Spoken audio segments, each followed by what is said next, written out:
Good morning and welcome into the hot shop. I just want to make sure that you all can hear me okay on the microphone. And eventually up on the screen we'll have some closed captioning going, kind of just following my voice. I was just introducing what we have going on today, which is going to be some mold pouring or some casting. So they're going to be taking molten glass and then pouring it into these large metal molds. And you can see that they're heating one up right now. This is a pretty simple mold. They've just pressed all of these metal bars together to create that mold.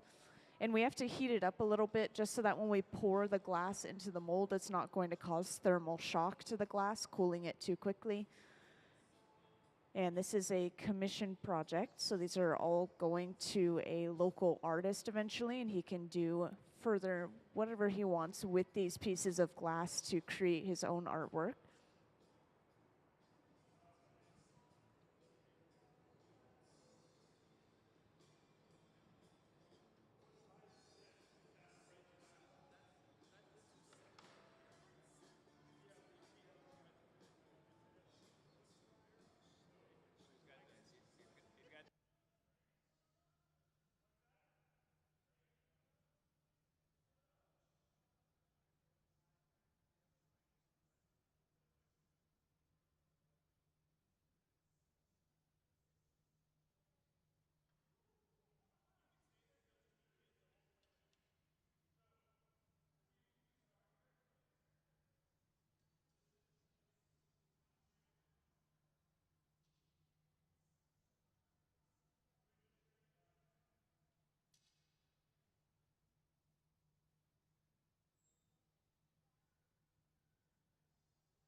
So the furnaces with the closed doors specifically hold our molten glass, and both of our furnaces that we have are just clear molten glass. So any of our molten mixture is just going to remain clear throughout pretty much any process.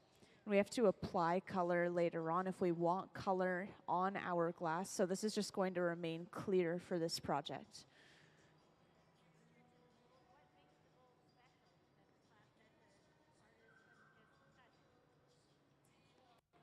So the only thing there is to these molds is they've got these pieces of wood with specific measurements, and they just set the mold up to that exact size.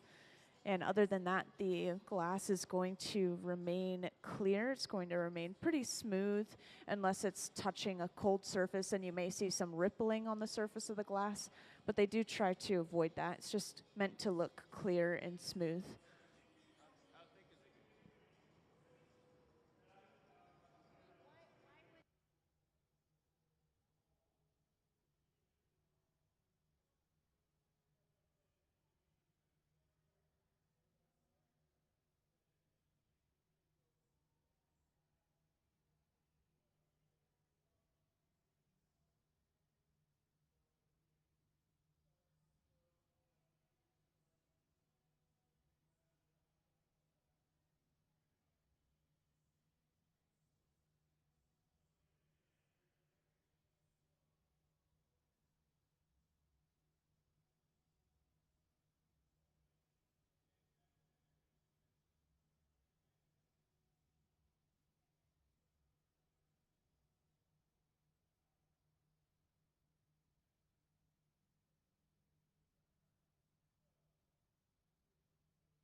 So once again, these large metal spoons that you see, these are going to be used to pick up that molten glass from inside of our furnace.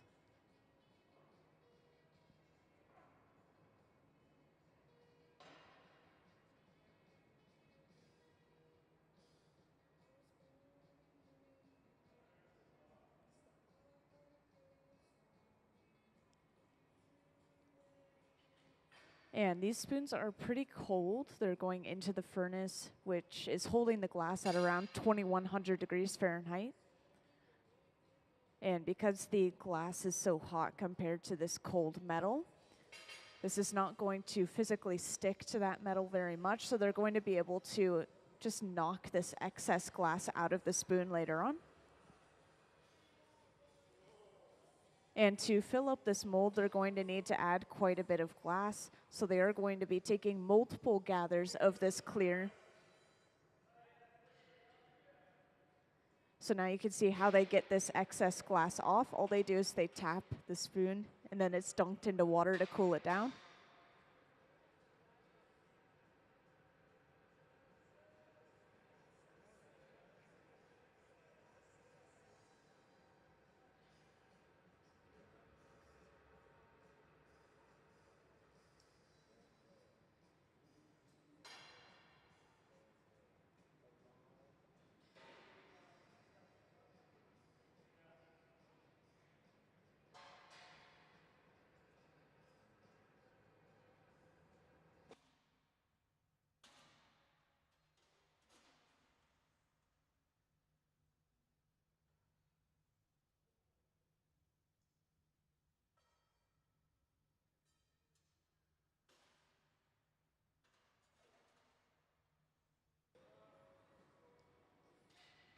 And up on the screen, it looks like we have a different view of the mold now. So you can kind of see those different layers of molten glass sitting on top of each other in that mold.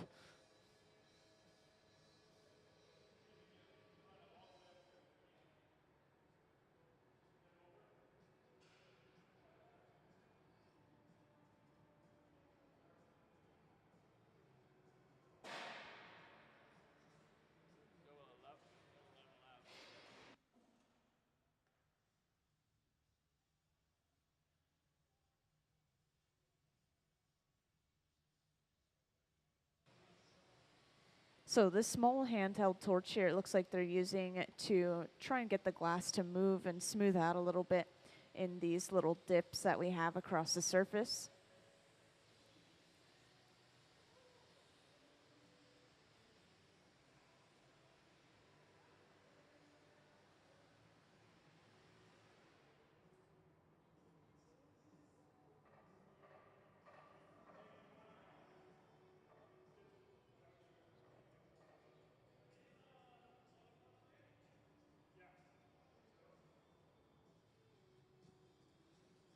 And it looks like this is all the glass that they're going to add to this mold. So they're letting it cool down quite a bit right now. It's going to lose a lot of its color, and it's going to stop moving so much. And then they'll be able to put this piece of glass away to fully cool down through an annealing process.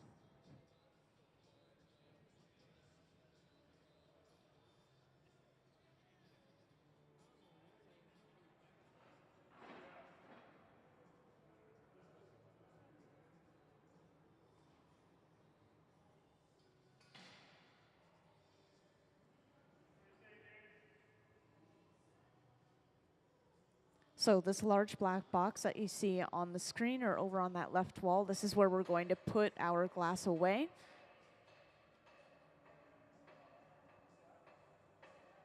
And this box is running at around probably 950 degrees Fahrenheit, maybe a little bit warmer. This is going to be kept at this steady temperature until the furnace is completely full, and then we just press a button and it cools everything all down at once inside of that box.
All right, so welcome into the hot shop to everyone who just joined us. I want to introduce what we're doing real quick here. So today we just have our Museum of Glass hot shop team. So these guys work here pretty much full time, blowing glass, making items for the store, helping other visiting artists make their own art. And today they are working on a commission project. So right here, we're setting up our mold for our next pour of clear molten glass. And by the way, I know it can get kind of loud in here, so I just want to point out real quick that I have closed captioning following every word that I'm saying up on the screen. So if it ever gets a little bit hard to hear me, then you can always watch what I'm saying up there as well. But right now, we're just trying to follow these very specific measurements of this wooden board. We're trying to lay these metal lines down to create our mold. And our glass is going to be poured directly into that shape that we're creating just on the table. And we've just finished one of these. It was our first one of the day, so it's almost a little bit of a test run, just kind of seeing how things are going. And this is all going to be clear molten glass. I will point out that we're not using any color for this project specifically. And this is where we're going to be getting our clear molten glass. This is from this large tank with the closed door, specifically the closed door. And we do have 2 of these glass furnaces, and they hold up to 1,000 pounds of clear molten glass each, and it stays at a very steady 2,100 degrees Fahrenheit. And later on, we'll be using these furnaces with the open faces, but not quite yet. You can see that they're still heating up quite a bit. They're still a little bit cold, but those will eventually get up to around 2,300 degrees Fahrenheit. And if anyone ever has any questions about the glass process, about the building that we're inside of, pretty much any questions at all, feel free to just raise your hand and I'll come right over.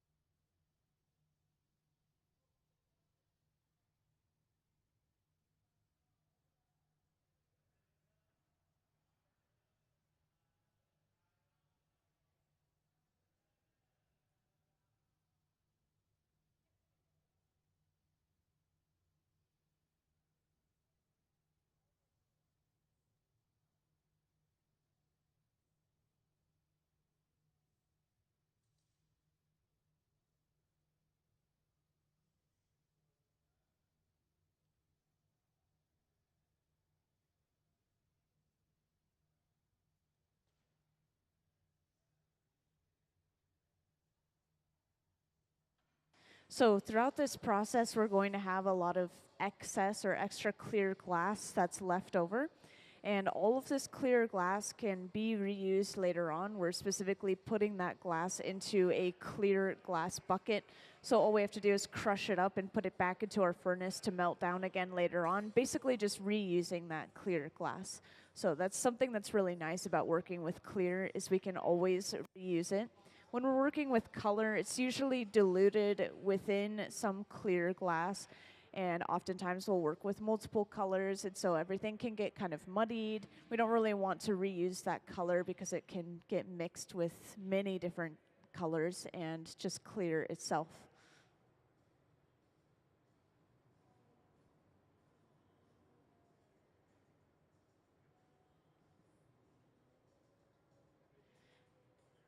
And it looks like we will get started pretty soon here on our next object. So now you'll get to see the texture of this molten glass. I like to say it's a lot like honey. It's very viscous, it's very sticky. So if they were to stop turning, this glass would drip out of the edge of this spoon here.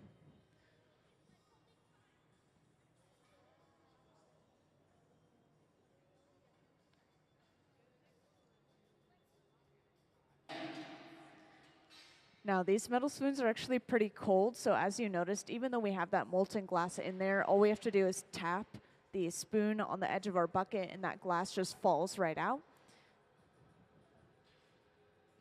And once again, these buckets are specifically going to be for clear today, so we can just reuse this glass later on.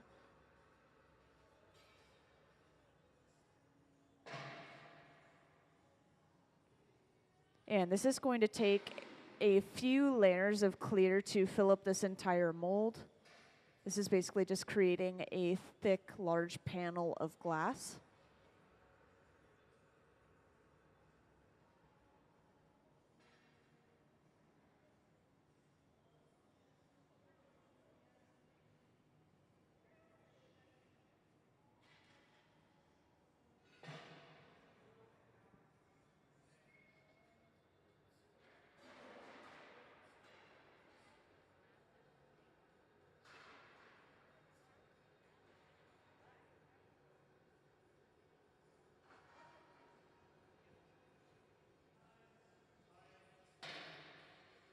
And once again, as I mentioned earlier, this is all going to be clear at the end of this project. So right now, the glass is just so hot that it's glowing this bright orange or bright yellow color. And then as it's cooling down, it turns back into clear.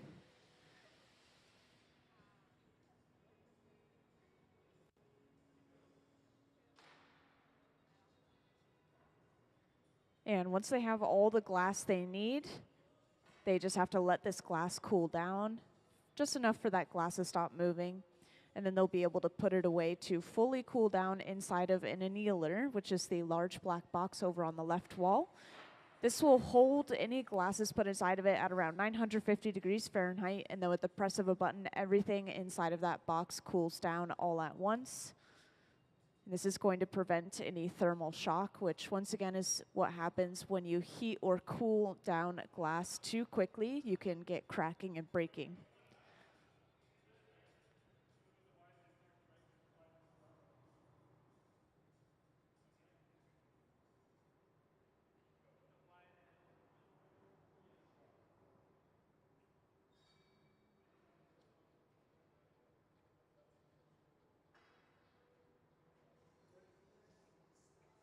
And as you can see, the way that they're putting this away is by physically picking it up with a pair of Kevlar gloves and then putting it inside of the annealer.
And for those who just joined in, since there are a few new people in here, I just wanted to quickly reintroduce what we have going on. So down here, kind of in between the center and right bench, we're working with these long metal bars, and we're going to be laying these out to create a mold and eventually pour some glass into this mold, which is what you just saw when you came in earlier. And this is a commission project, so these are specifically going to one person who has commissioned our hot shop team to make these.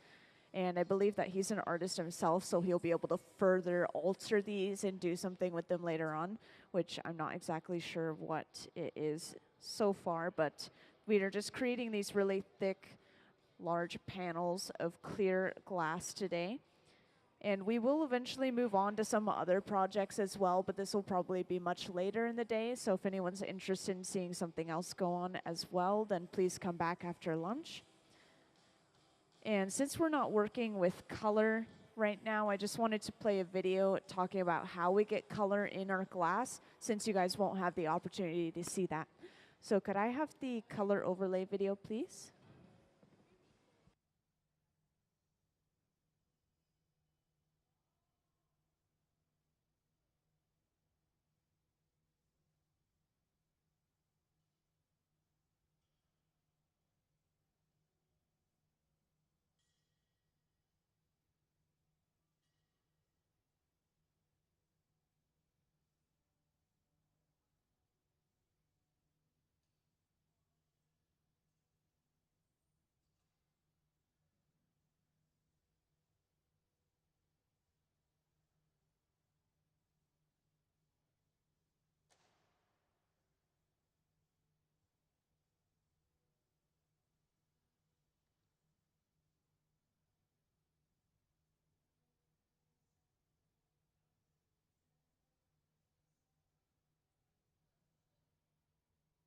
Sorry guys, that video will just be 1 minute.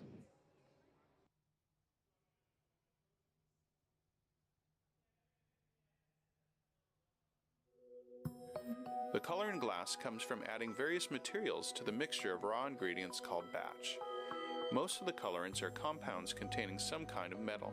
For example, adding cobalt to clear glass creates a deep blue.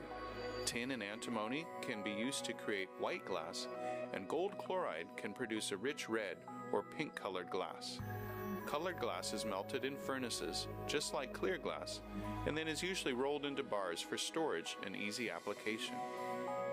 In order to apply color bar to a bubble, we first need to preheat the color to approximately 950 or 1000 degrees Fahrenheit in a color oven or garage. Once warm, the color is then picked up on the end of a punty rod using a little bit of clear glass as a support. The color is then heated in the 2300 degree glory hole to soften it and make it malleable, while another artist creates a small bubble of clear glass on a blowpipe. Once warm, the color is dropped over the clear bubble, and then using a variety of hand tools or the steel marver, the color is rolled back over the clear in an even layer.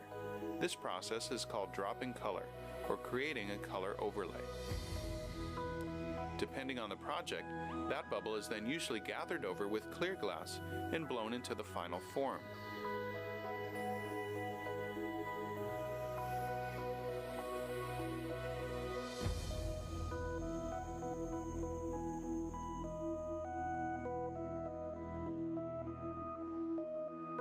The finished product may appear to be all made from colored glass, but when viewed in cross-section, we can see that there is only a thin layer of color sandwiched between many layers of clear glass.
So once again, for anyone who recently joined, today we are working on a commission project. And this is including creating these really large molds out of these metal sticks here on the table. And this is actually a graphite table. I probably haven't mentioned that yet, but this is kind of like non-stick when it comes to glass. Glass will not stick to graphite. And so we're pouring this molten glass inside of this mold to create just a really large panel of clear glass.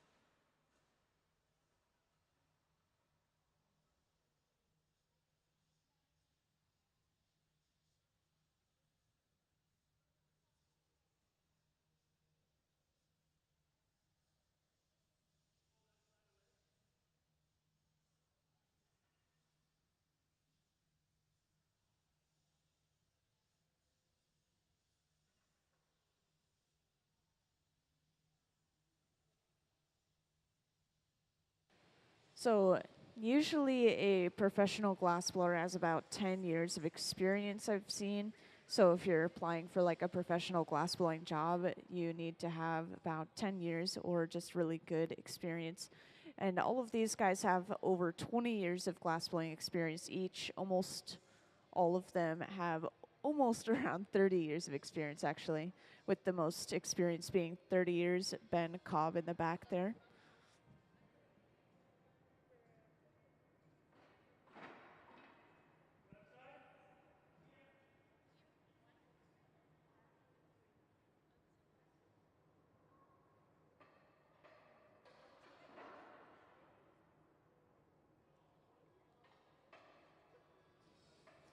And this is a relatively quick process, so they've already finished pouring this glass into the mold. They let it cool down just a little bit before putting it inside of the annealer, which once again is this large black box over on the left wall. This is where we're putting all of our finished glass pieces today so that they can cool down fully, at least overnight, so they don't break from thermal shock. And the thicker the glass, the longer this cooling process has to take to prevent that thermal shock. So we definitely won't see these pieces until tomorrow.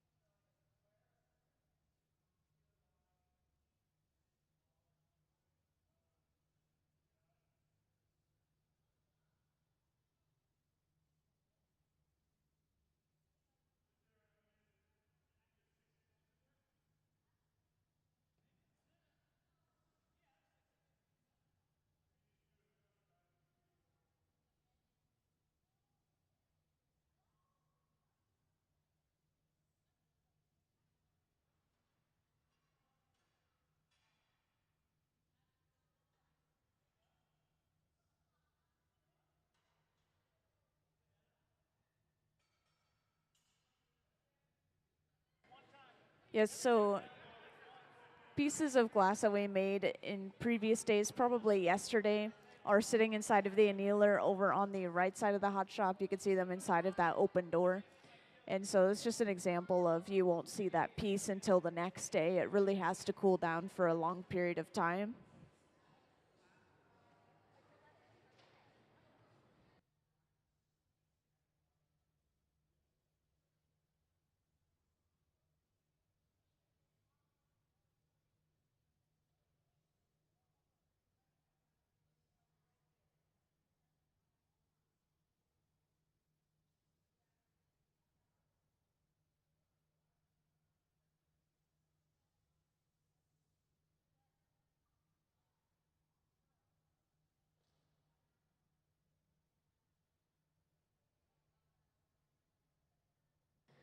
So I think that you're asking about this torch right here, right?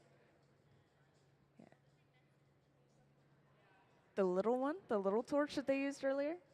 So, I mean, both of these right here, or all of these, I should say, are torches that we use. This large fluffy one that's on right now, it can get bigger if they press a button. And that one torches a large area overall. And then the smaller one, of course, we use to heat up one small section of glass really, really hot at a time. And they were using that one earlier to try to move the glass and kind of smooth it out in that area.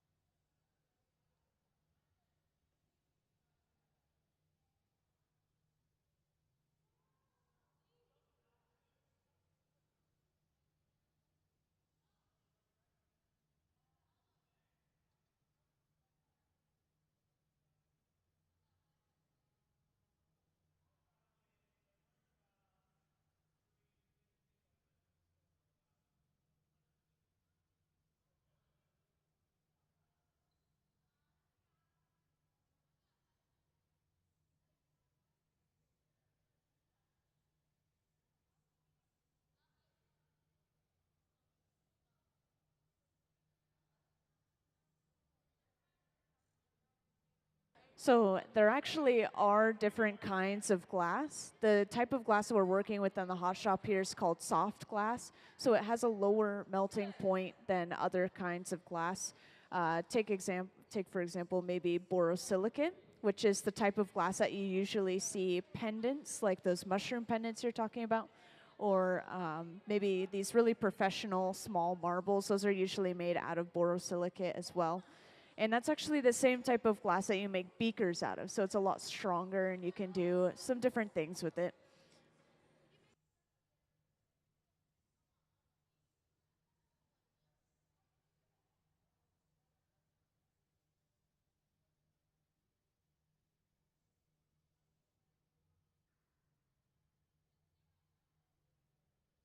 So the glass has different textures during the stages of working with it. So if it's molten and it falls off the pipe, it kind of just thunks onto the ground and then slowly spreads out, kind of like moving still. But if it's further in the process and it's around 1,000 degrees Fahrenheit, that's actually cold for glass, and it will break and shatter like normal glass. So this glass that we use in the hot shop, you can't microwave, you can't put in the oven, you can't put in the dishwasher, so you can't make certain things out of it like a pot, or you can't make anything that you want to do those things with. You can't really make a Pyrex dish or anything like that. There are, once again, different kinds of glass that you can work with those, so there is a different way that you can create those dishes, or maybe some hot shops have specifically Pyrex glass.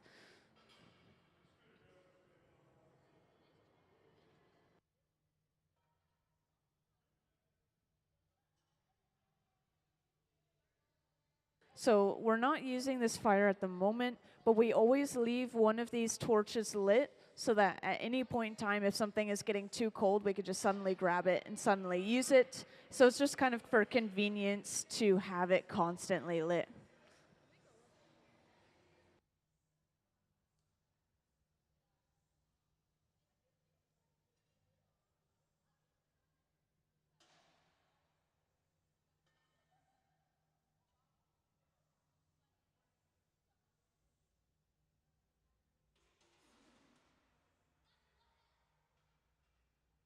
So it really depends on what kind of piece we're making, on which day, for how many pieces we can make in a day. Sometimes pieces are as fast as around 15 to 30 minutes. Sometimes pieces take as long as half of a day or all day. We really try to finish each project within a certain chunk of time. So I'd say on average, we usually finish an object every hour, so one per hour.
And welcome into the hot shop to those who recently joined. If I didn't introduce what we have going on already to you guys, today we are working on multiple projects. Right now we're starting with a specific project that is a commission. So our hot shop team, these guys work here pretty much full time making glass. They are working on making these really large panels of glass, very specific shapes and sizes. And these are eventually going to be given to that person who commissioned them. And I believe that he will further alter these and just continue to create his own art with these panels of glass. And this is all happening in between the center and right bench. We're just using clear glass today for these pieces specifically, but later on we will be working on some other projects once again.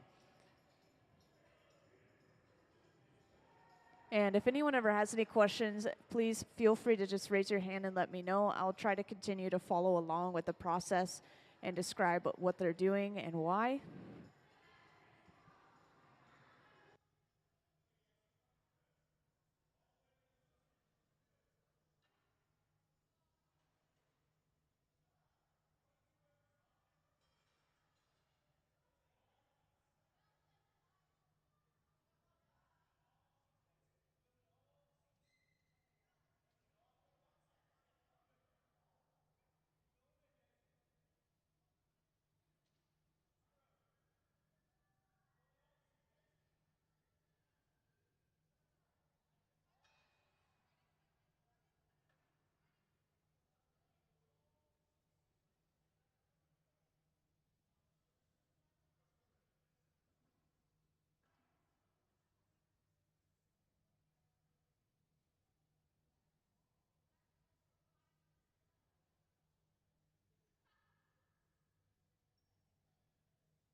All right, so welcome into the Hot Shop to everyone who just joined. Right now we have a very specific project going on. We're just working on a commission project. This means one person specifically asked our Museum of Glass Hot Shop team to make an item for them. And today we are working on making these really large clear panels of glass. And this is being done by hand making a mold on top of this graphite table here. So yes, this table is made out of graphite, kind of like pencil lead, and it's kind of like a non-stick when it comes to glass. So we pour glass directly onto the table. It does not stick to it whatsoever.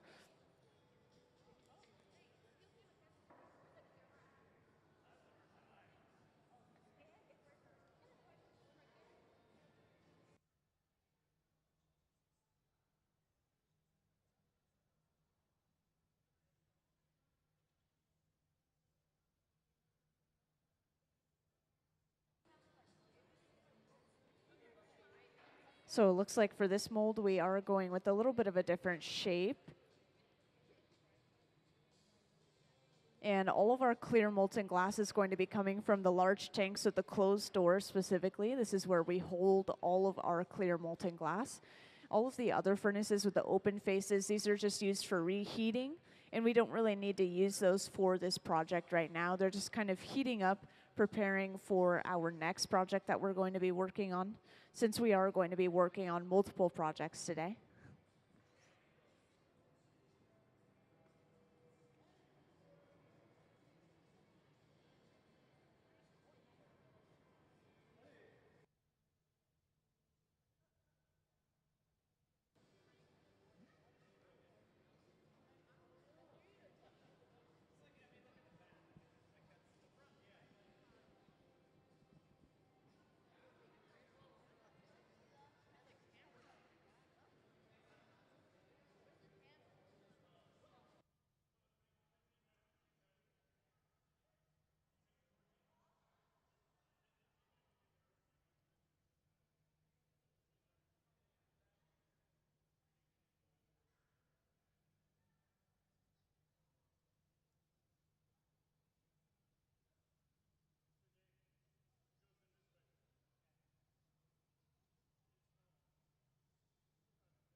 So they are trying to go for some pretty exact measurements for each of these pieces of glass. So they were just going in with a ruler real quick and making sure everything's set up correctly before they move on. And to pour this glass, we're going to be using these really large metal spoons that are over on that far right bench. You can see them all laid out.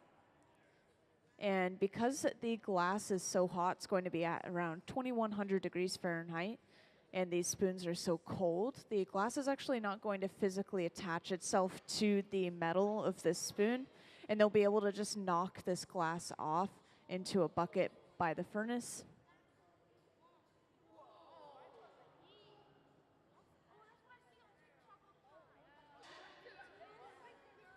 So all of these buckets are specifically only for clear glass, I'll mention.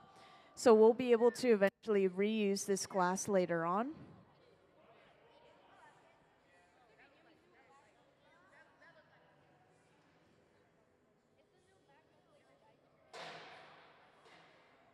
So once again, you saw they just tapped that spoon on the edge of a bucket. That broke all of that excess clear glass off.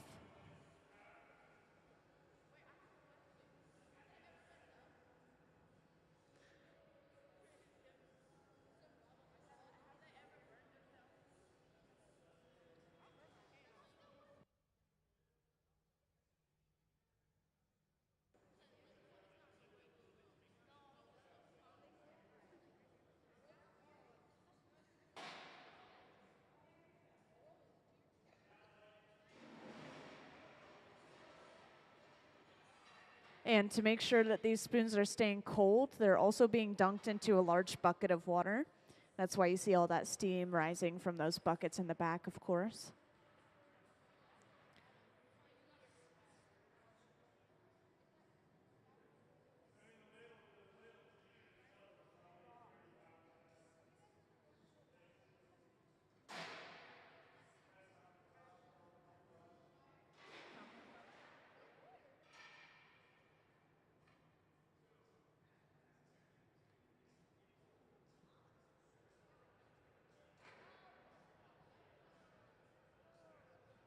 Yes, and once again, this glass is just clear glass. So as it cools down, it'll become its true clear color.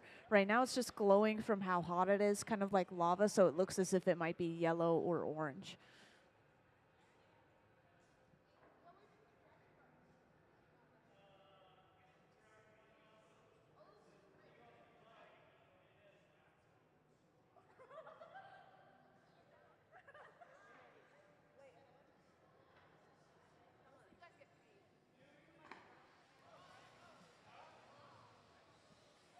So I know I probably briefly mentioned this torch earlier. All of our torches run off of propane and oxygen versus our furnaces, which is just natural gas and forced air. But these torches, we can apply some extra heat to a focused area in the glass. So right here, it looks like they're kind of smoothing the glass out, or maybe evening the heat out a little bit.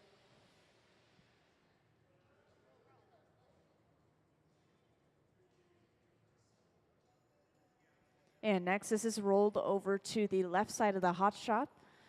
And this is where they're going to put this glass away, is inside of the annealer. The annealer is the large black box over on the left wall.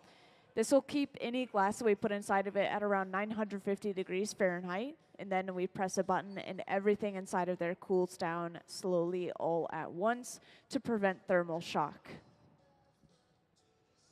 So any piece that we put inside of this furnace, we usually won't see until the next day because it does have a pretty long cooling cycle.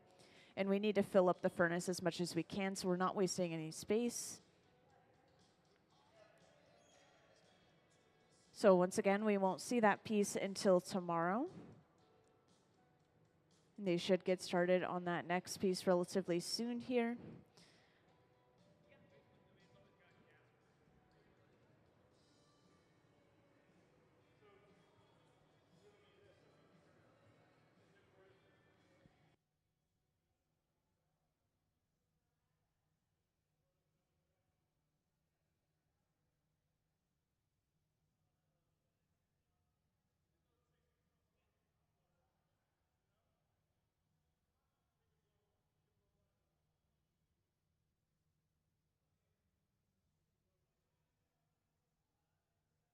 And since you guys won't get to see us work with color, I think I'll play a video about how we apply color to our glass so you guys can have just a little bit of an understanding of that.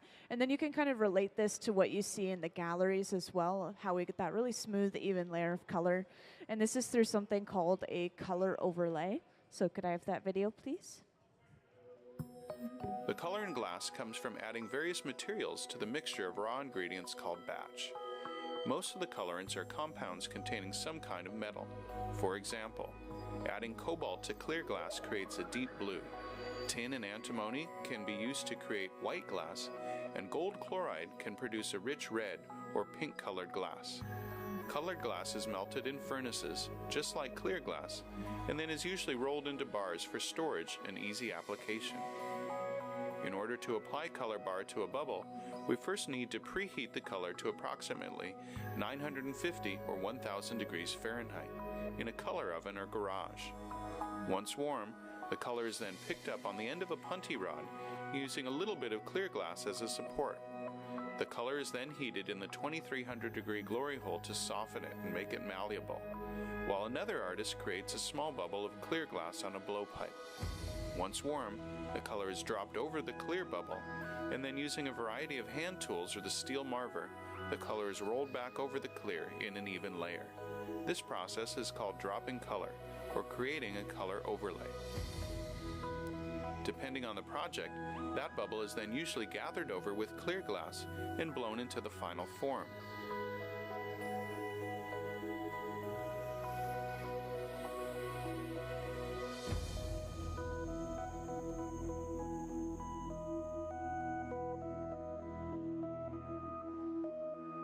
The finished product may appear to be all made from colored glass, but when viewed in cross-section, we can see that there is only a thin layer of color sandwiched between many layers of clear glass.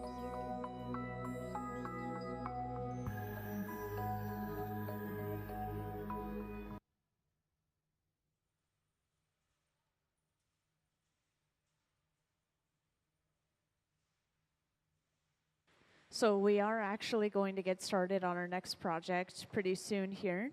So right now they're just cleaning up after the commission project, just getting all of these large pieces of equipment out of the way.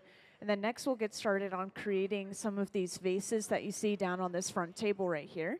So this is what we're going to be creating next. So you guys actually will get to see us apply some color to the glass.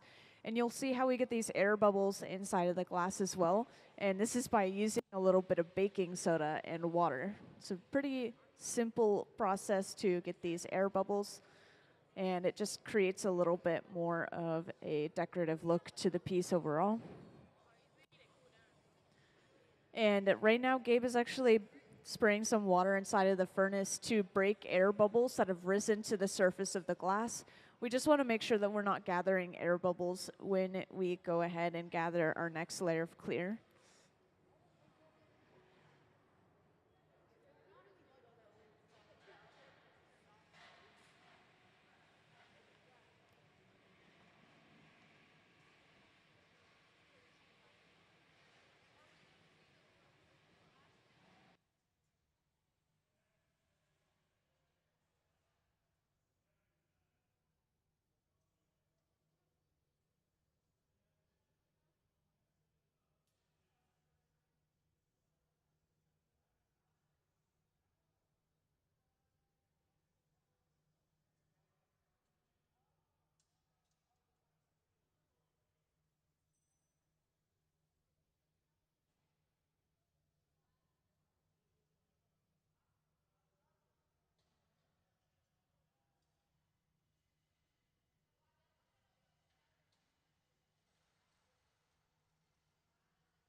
So actually the glass mixture itself inside of the furnaces do start pretty much as sand. It's mostly silica sand, a little bit of soda ash, a little bit of limestone.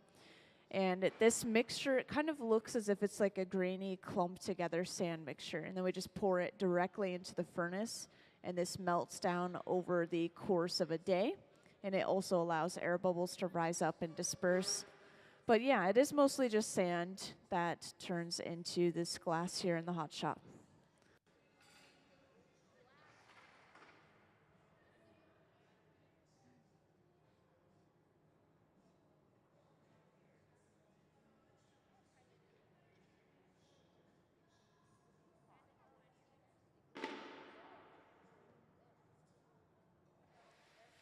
And if I didn't mention it already to you guys, you remember that we were using all clear glass earlier. And we actually have specifically clear glass buckets, these metal buckets next to the furnaces. And so any of our excess clear glass we didn't use earlier, this is going to eventually be broken up and then put back into the furnaces to melt down, basically just reusing that clear glass. So it's something that's really nice about using clear. And we oftentimes will use only clear when it comes to practice pieces, just to make sure that if we do mess something up, then we really can reuse that glass.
So for those who just joined in, I just wanted to quickly tell you guys that we'll be working on some vases pretty shortly here. And that we have some examples of these down on the front table. I know it's a little bit hard to see from that far away, but these are going to have a color gradient on them, as well as some air bubbles that are purposefully placed inside of the glass. So it'll be a pretty interesting process to see that happen. And since we are waiting just a couple of minutes, I want to play a short video describing how our furnaces are filled, since I have been talking about clear glass quite a bit as well. And this isn't completely accurate. I'll point out that we use more of like a sand mixture now, but in the video you'll see these little cubes of glass. That's pretty much the only difference there. So could I have the charging the furnace video, please?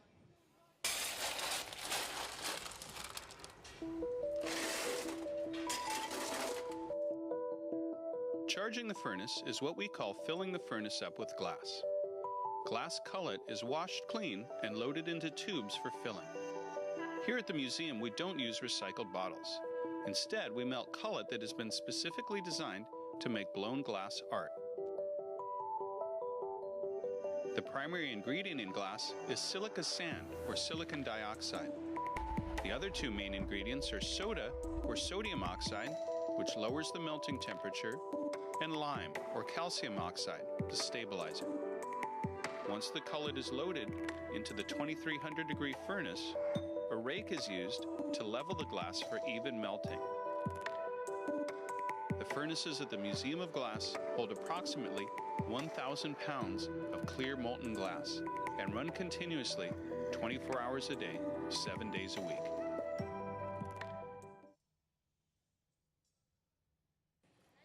So yes, just as the video mentioned, our glass furnaces run 24/7, just so that glass is always molten, always ready for us to use.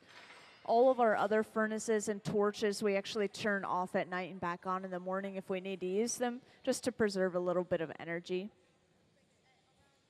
And our furnaces specifically are for clear glass only, so we have to add our color through different processes.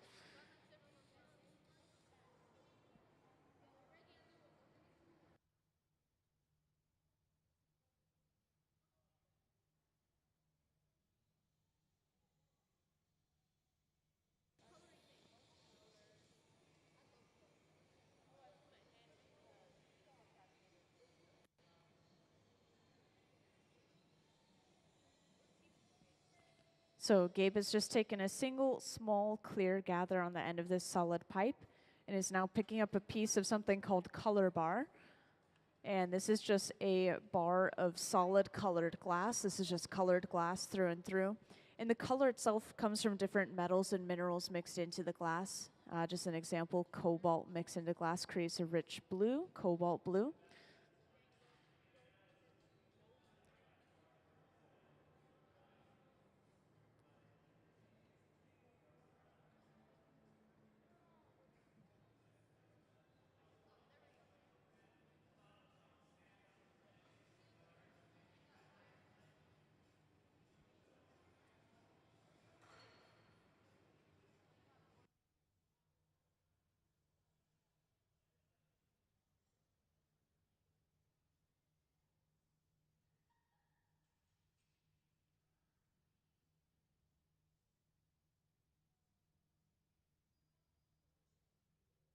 So oftentimes when we work with transparent colors, the color that we start off with looks so rich and dark that it looks black. And then as we apply it to our bubble and then blow it out, you can start to see through that color. So right now it's just so concentrated and rich that you can't see through it. But as they continue to work with this color, you'll be able to see the real color of this glass. And right now it's just orange because of how hot it is, of course. It's just glowing brightly like lava. So the true color of this glass is still pretty much unknown to us.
And a lot of you saw that video earlier of the color overlay. So at the center bench here, Nick is creating a small clear bubble. And this color that's being heated up is going to be dropped directly on top of this small clear bubble and then eventually rolled back to completely cover it.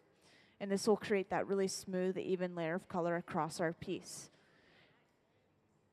And there are many interesting techniques within this piece. We're going to be doing something called a blow through, which is going to give us our gradient of color.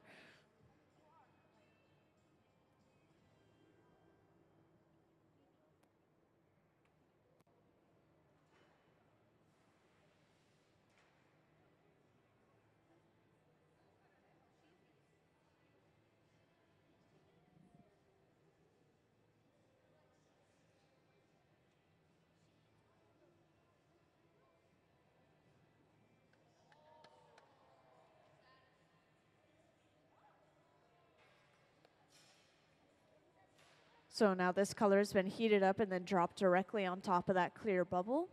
And this is going to be pressed down lightly into almost a disc before eventually being rolled back using the marver, which is the metal table next to the furnace. You can kind of see it in the screen a little bit.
So whenever you see the artist blow into the pipe and then quickly cover it with their thumb, this is them trying to create a lot of pressure inside of the pipe so that they don't have to continuously blow. And so that's hopefully pushing a bubble into that glass. And this is something they have to make sure that they're blowing every now and then in the beginning of the process like this, just making sure that the bubble that they have inside isn't collapsing. Because this pipe is actually just like a giant straw. So we can push air in, but air can also come back out when we apply pressure to the glass.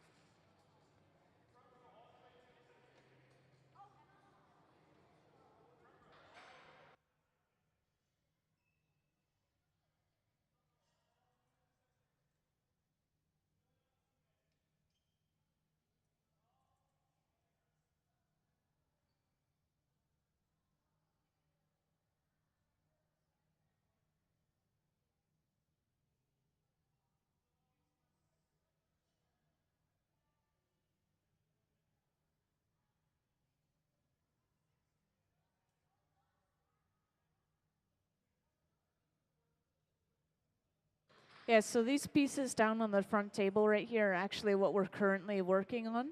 And we're just getting started over on the right bench. All we've done so far is we've applied color to a small clear glass bubble.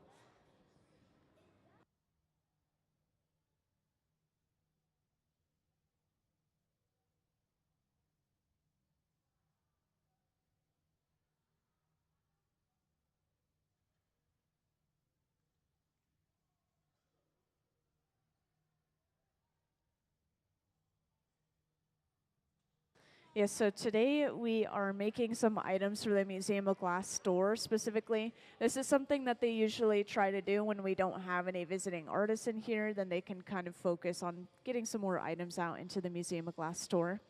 And so specifically today we're working on these vases. These vases are going to have a gradient of color. The richest color is going to be at the opening of the vase all the way to pretty much clear at the very bottom of the vase. And then we're also going to have another interesting technique in this glass, and this is getting all these little air bubbles inside of the glass itself using some baking soda and water. So you'll get to see a little bit of everything today as we create these vases for the store. And it looks like we've gathered one layer of clear, and it was really hard to tell what he was doing there, but he had most of the clear on the bottom of the bubble, and then when he blew into the bubble, it pushed into the clear on the bottom, and that's the blow-through technique. So they're blowing through the color and into that clear, and this is going to give us that gradient of color. So now if they were to let this cool down, you would see that the color is very rich around that connecting area where the glass meets the pipe, and then it's almost transparent over at the end of the bubble, furthest away from the pipe. And this pad that we're using here, this is actually just some folded up newspaper that will soak or splash with water before using on the glass. This is as close as we get to using our hands on the glass in this hot shop here.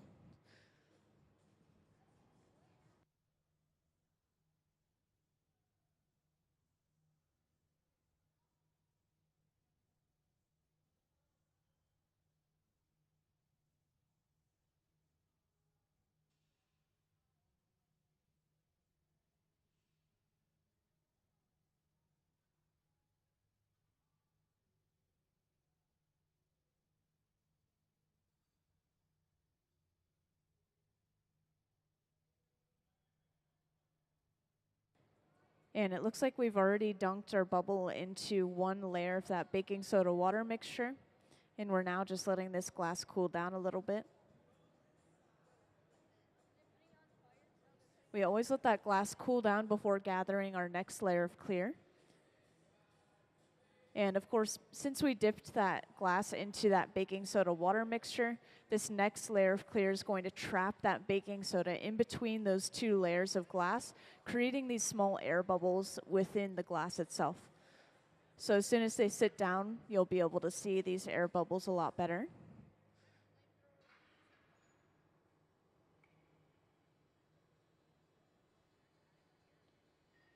And right now they're also just using a pipe cooler, which we can't see quite from this angle, but you can see up on the screen.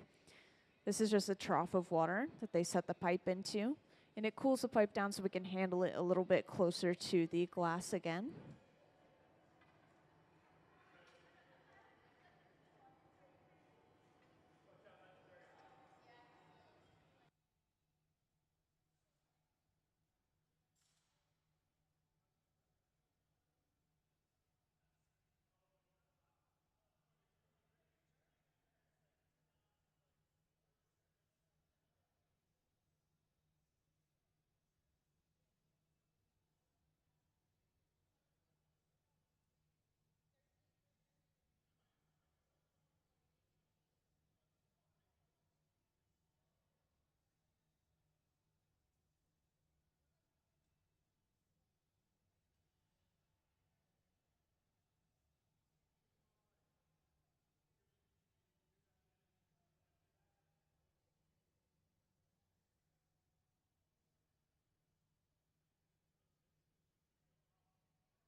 And once we sit down at the center bench with our glass, this means that we have all the glass that we need for our project.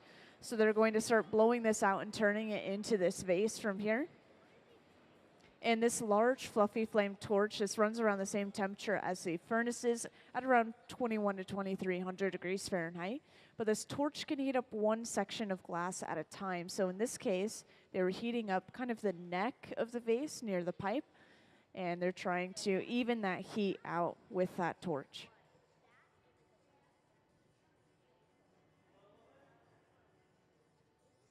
And as you can see, this is a pretty quick process. So if anyone has any questions about anything specific throughout the process, just remember that you can raise your hand and I'll come right over.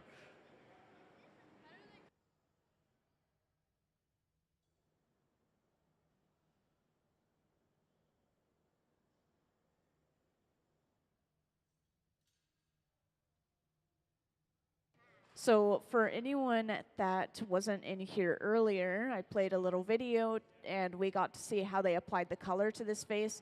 But for anyone that missed that, in my hand I have a piece of color bar. This is just a piece of solid colored glass through and through. And the different colors come from different metals and minerals mixed into the glass itself. We don't mix it ourselves, it's mixed in factories and we get it shipped in. But anyway, so we've applied this color to this bubble already. It's usually done in the very beginning of the process, so we do already have color in this piece. And this is done by melting that color down.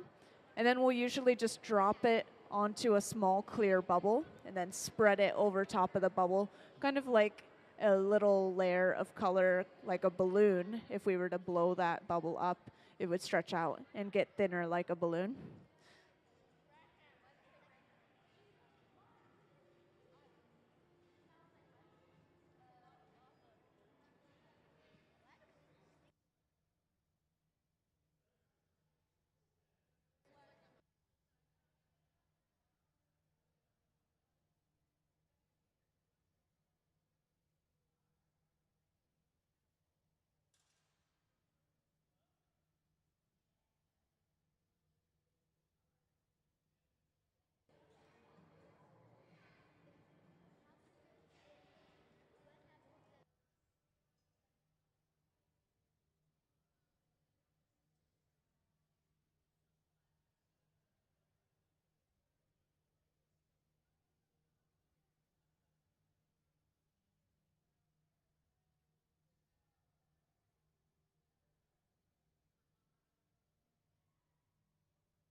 So that large metal table here is called the marver, and we'll use the marver to shape our glass even further, but we can also use it to cool down certain areas of the glass. And whatever area is cooled down, it blows out a little bit less there. So we can control how our bubble is going to blow out by cooling it down in certain areas.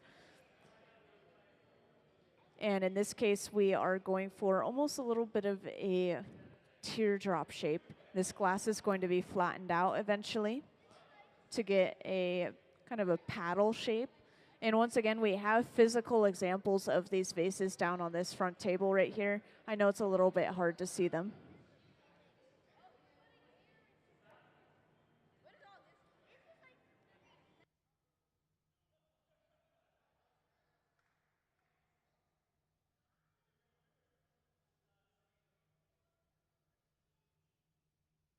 So I actually get a lot of questions about the cone that we're inside of, so I'll just describe it to everyone real quick in case anyone else is wondering. So this cone is actually based off of these old wood burners we used to have along this waterway here. And they used these wood burners to burn wood scraps because this was a large logging area. And so this building is paying tribute, kind of just reminding us what this area was used for back then. And the cone that we're inside of is tilted on its side to give us a little bit more floor space. And other than that, it's mostly for show and to kind of just pay tribute to what this area used to be.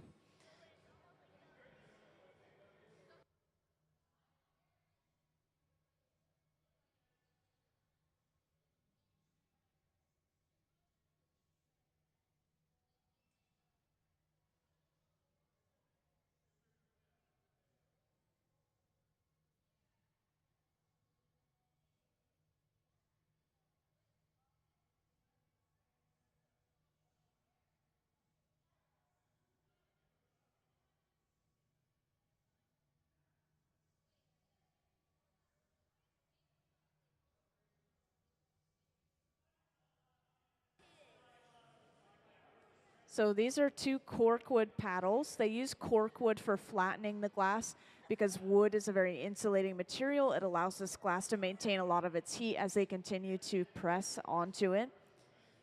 So we are flattening the sides of this vase.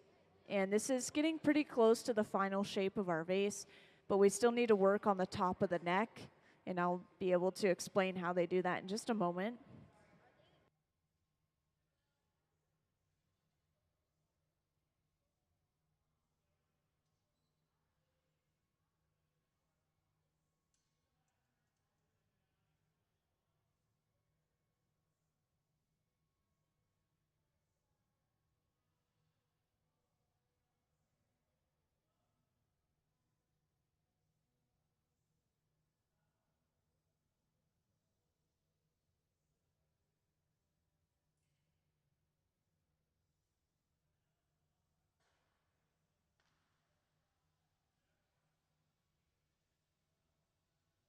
So actually something interesting. So this pipe, yes, is like a straw, so air can go in and air can come back out.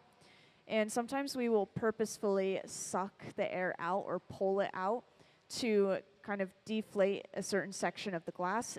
And this can be used for something like a suck bowl, so we can create a bubble of glass, kind of like a giant ornament, heat up half of it, and then suck it all the way in on itself to create a bowl shape. And for some reason, it does not come out hot, the air, I mean. And they've said that this is because we're not pulling out that much air in actuality. It's just kind of going through the pipe, and we're just pulling out the air that's in the pipe.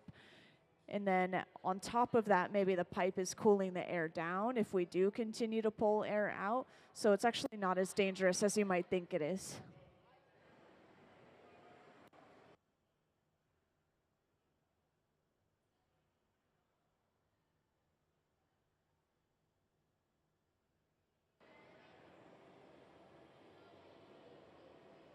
So they've actually already flattened the bottom of this piece, and that's how they make this piece stand upright. So they flatten the bottom of the piece with a wooden paddle. And once they flatten the bottom of a piece, that means that they have pretty much finished the lower half of our piece, and they're going to next attach a pipe to the bottom of the piece and then break this piece off of its pipe here. And this is going to give us access to the other side. And this will allow us to finish our piece off. And with these pieces that were made yesterday, they are actually possibly not done all the way. Usually when we finish a piece of glass in the hot shop, we have to go through a process afterwards when it's cold, called cold working. And that's when we grind and polish the glass, usually the bottom of the piece, to make sure that it stands up evenly.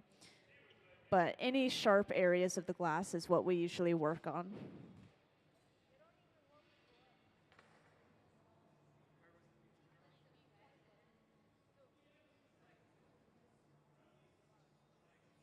So now the punty has just been brought over, the punty being a second pipe that we attach to the piece. This is attached just to the center of the bottom. And once this is secure, all they do to break it off is apply a little bit of water to our previous connection, causing some shocking and cracking in the glass. And then all they do is they tap the pipe, and that breaks the piece cleanly off. And this connection is still moving around quite a bit. You'll see once they break this off that they have to work really hard to keep it on center sometimes.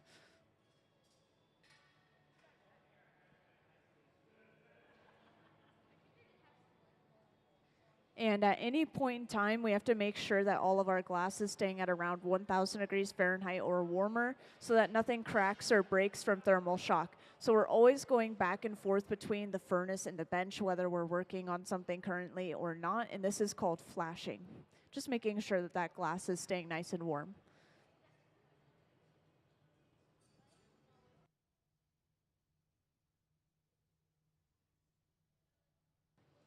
So usually I would say the standard glass team is about 3 people.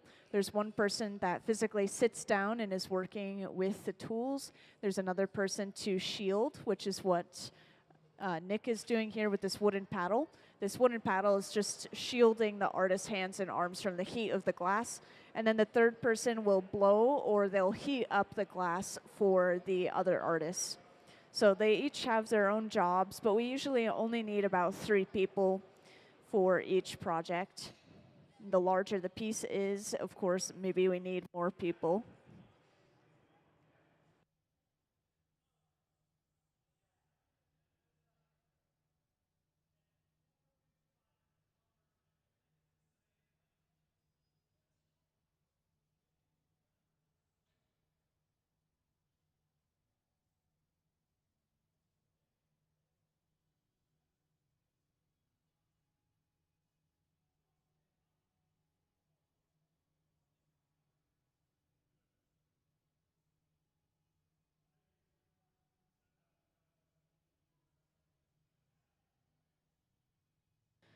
So we have two glass furnaces because sometimes we're using one and the other one needs to be refilled or recharged. And so we'll have one that's melting down new glass and then we'll just use the other one currently. So it's usually why we would have two. And we also just use a lot of glass in this hot shop, so it's important that we have a lot of glass available. And each of these furnaces, which I'll point out again, are these large tanks with the closed doors. We have them on either side of the hot shop. They hold up to 1,000 pounds of clear molten glass, and it stays at a pretty steady 2,100 degrees Fahrenheit. So at that point, the glass is molten to a honey texture, and you can imagine it's just like a giant pot of honey. It's just sitting inside of this large ceramic tank. And at the center bench, it looks like they are going to trim some of this glass off. So they took some excess glass, pinched it away from the opening of the piece, and they're now trimming it off with a pair of shears.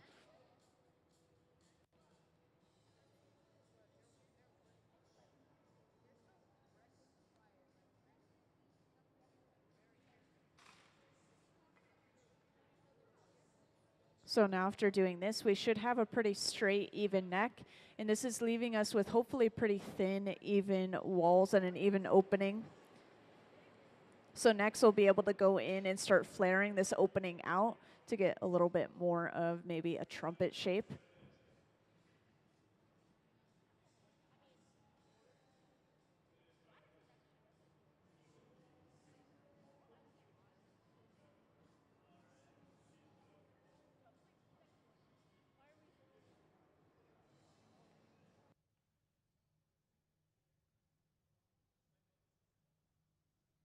So this glass that we're using right now, it has color mixed in with layers of clear, mixed in with some baking soda as well. So this excess glass is much too mixed and there's too much going on to actually be able to reuse that glass. So we really only reuse our clear glass because our furnaces are also all clear. We just throw it right back into that furnace. And when it comes to colored glass is pretty expensive because of the different metals and minerals mixed into it. So we really try to waste as little of it as possible. There's probably very little color inside of that piece of glass there.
So now to break this piece off, just like earlier, they apply a little bit of water to that connecting point, and then all they have to do is tap the pipe, and that should break this piece cleanly off into these Kevlar gloves. They're going to torch the bottom to get rid of leftover sharp ends before putting it away in the annealer, the large black box over on the right wall. This is going to keep anything that we put inside of it at around 950 degrees Fahrenheit. Then with the press of a button, everything inside cools down all at once, usually a process that takes around overnight, so that nothing breaks from thermal shock. And let's give them a round of applause for completing their first vase of the day.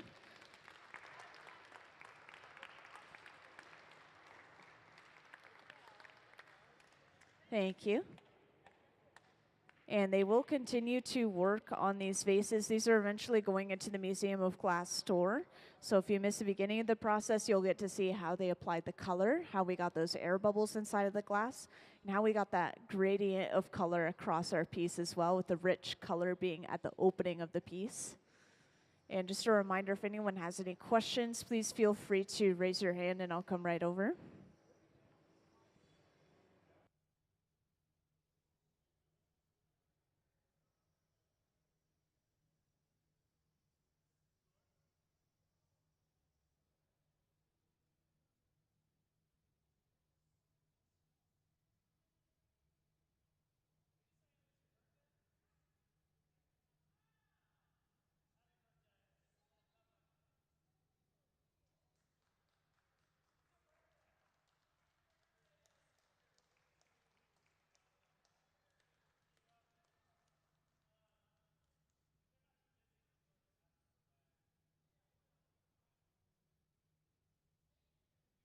So glass is mostly silica or sand. So the mixture of this glass is kind of a grainy, clumpy mixture of sand, just to kind of make sure that we're not inhaling any particles when we're working with it. But it is mostly silica sand, a little bit of soda ash, and a little bit of limestone. And once again, this is kind of clumped together to make it easier to contain. And this will just be dumped straight into the furnace, and then they turn the temperature up a little bit, and this melts it very quickly. Takes a day to fully melt and allow those air bubbles to rise to the surface of the glass and disperse, and then it's ready to use. And this is important, or this is why it's important that we have two furnaces. So if one of them is currently being filled or charged, then we can just use the other one instead.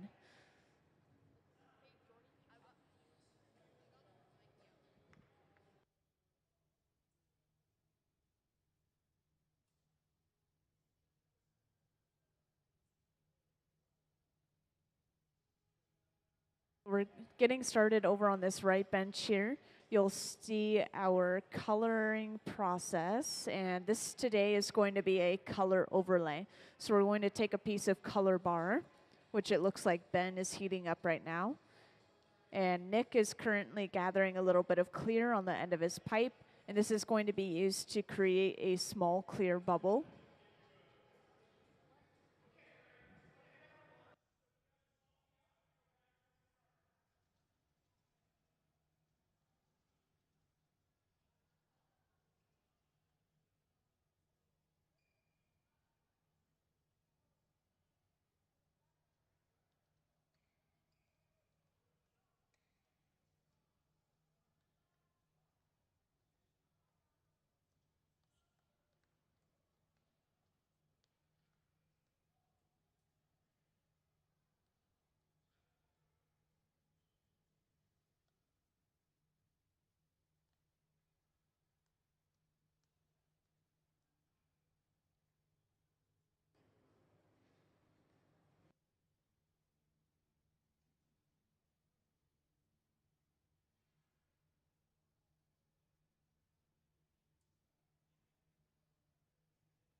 So Nick is holding this clear bubble upright, and Ben comes over with the color, and this is dropped directly on top, hence the name color drop.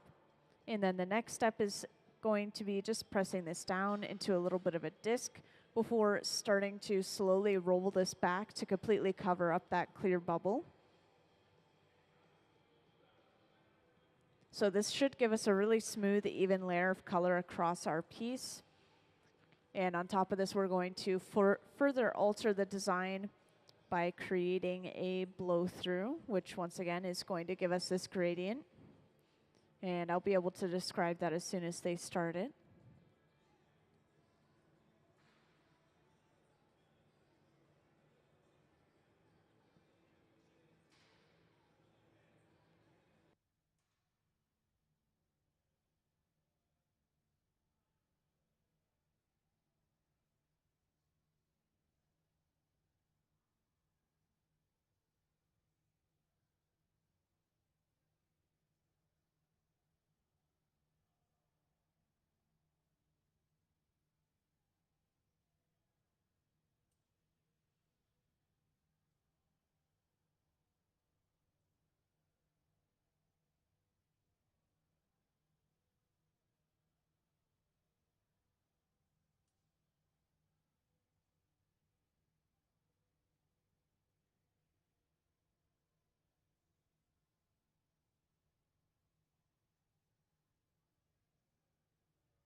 So they've just gathered a layer of clear, and I want to point out that they actually pushed most of this clear to the very bottom of that bubble. So if you were to look through the side of this bubble, you could see that we have the color that's close to the pipe, and then all of this solid clear on the very bottom of that color. And this is an important step in that blow through process. So now when they blow the bubble, it'll push into that hot clear on the bottom. It'll physically push through that color. And this is going to give us a gradient because we're physically breaking through that color at the bottom of the bubble here.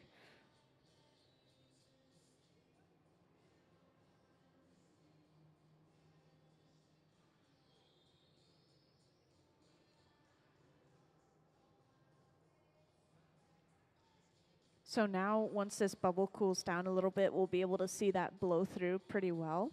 So the richest color is going to be closest to the pipe, and the bottom of the bubble is going to be almost transparent.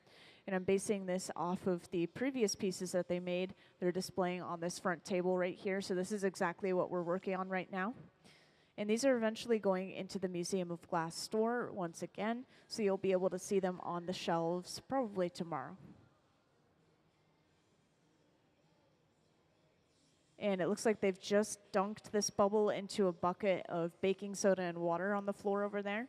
And I want to point out that water instantly evaporates off the surface of the glass, just leaving them with a layer of that baking soda.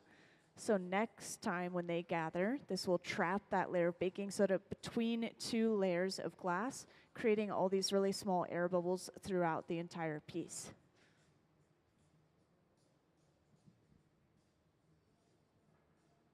And before gathering our next layer of clear, we always let this previous layer of glass cool down quite a bit.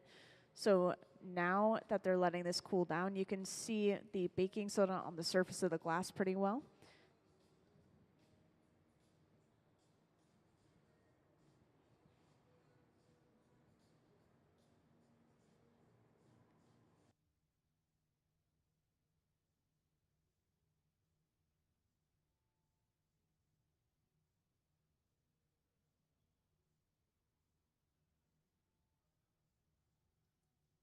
So they describe the pipe as maybe like a frying pan handle.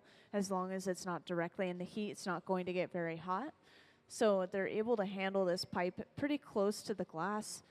But since they've just gathered a layer of clear, they had to stick that pipe pretty deeply in the furnace. So they're exposing it to that heat. So right now, Gabe is using a pipe cooler to cool this pipe down a little bit. This is just splashing some water onto the pipe.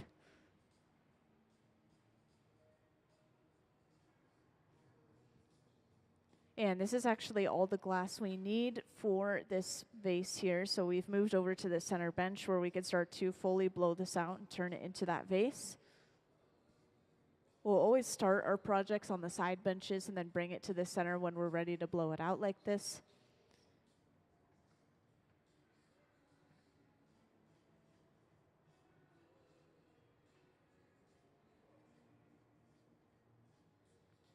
And this pad that we're using is actually just some folded up newspaper that's been soaked or splashed with some water. And this is as close as the glass blowers get to using their hands on the glass in this hot shop.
So this large fluffy flame that we're using here runs around the same temperature as the furnaces, between 21 and 2300 degrees Fahrenheit.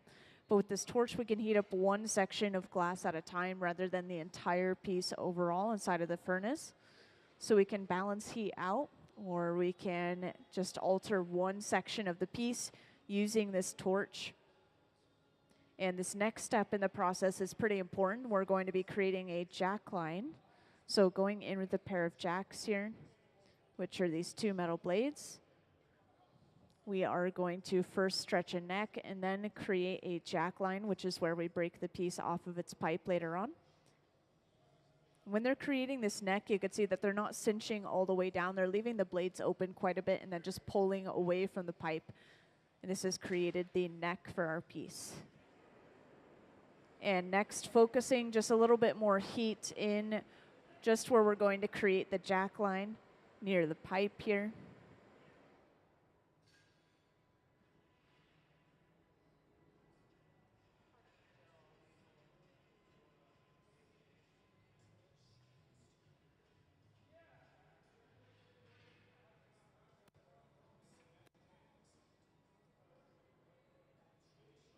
So going in with that pair of jacks, once again, we're creating this line or divot here. This is where we break this piece off the pipe later on.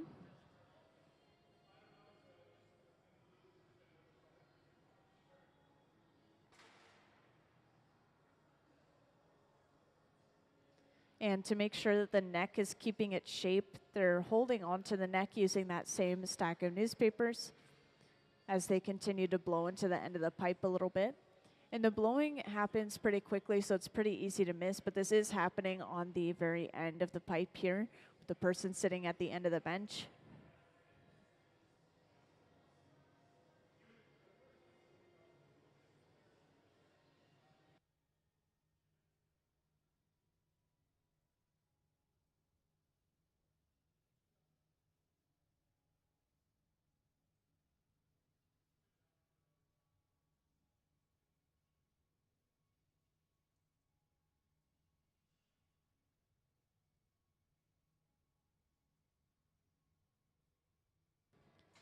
Now, this large metal table here, this is the marver, and we'll use it to continue to shape our glass out. And this marver will also cool certain sections of the glass down. So whenever the glass is touching the cold metal table, this is cooling that glass down. And it will kind of prevent the glass from blowing out in certain areas. We can kind of control the way that the piece blows out.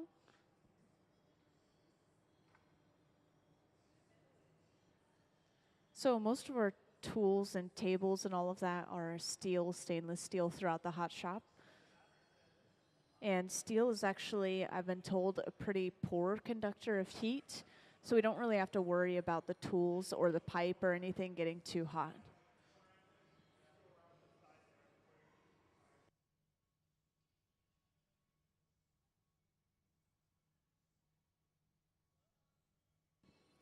So a professional glassblower usually has about 10 years of experience. If you were to go looking for a glassblowing job, that's usually what they ask for.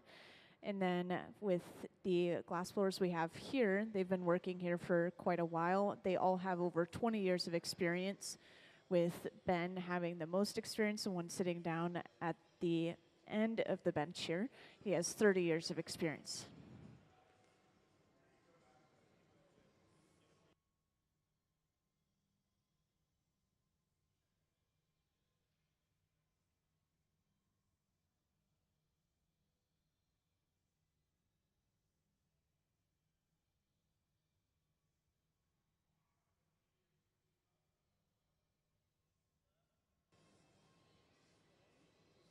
So right now they're blowing this bubble out to a pretty round shape, and they're going to get ready to flatten the sides of the bubble. So once again, the piece that we're making right now is a vase, much like these on the table on the front table here. So if you wanted a visual example, we have these here. It's going to turn out pretty much that same shape and size. So to flatten the sides of this bubble, we're going in with 2 corkwood paddles. And they also dunked these in water just before using them so that they burned a little bit slower.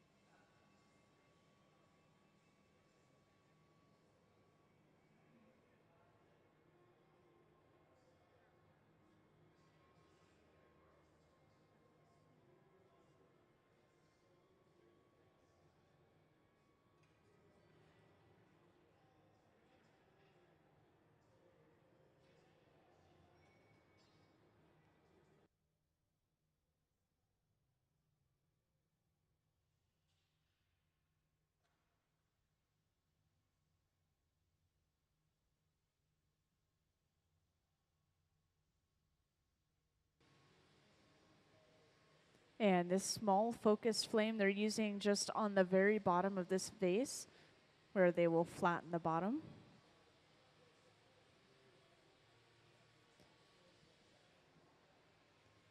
And this is done so that while they're flattening the bottom, this doesn't alter or heat up any other areas of the piece.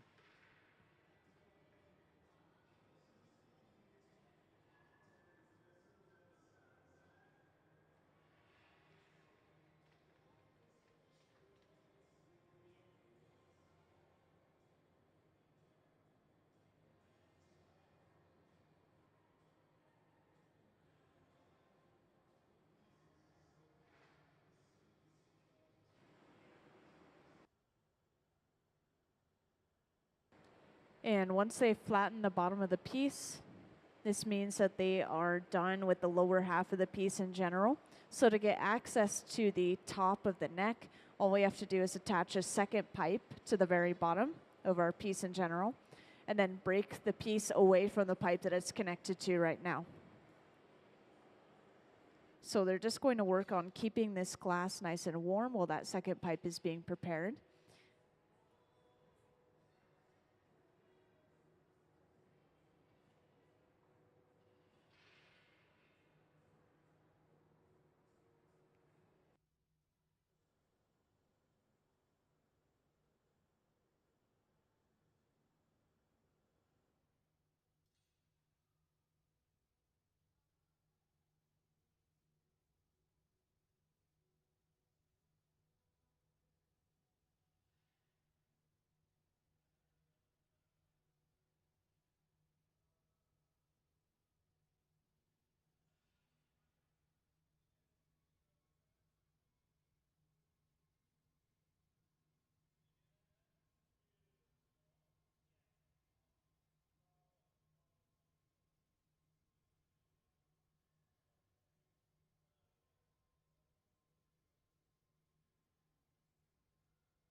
So just now we've brought that punty over. This is attached to the very center of the bottom of our vase. And once again, the purpose of the punty is basically to flip the orientation of the piece, give us access to another side of it. And to break this piece off, we're just going to apply a little bit of water to this connecting point that they're torching here. This will cause some shocking and cracking in the glass. And then they tap the pipe, and that breaks that piece cleanly off.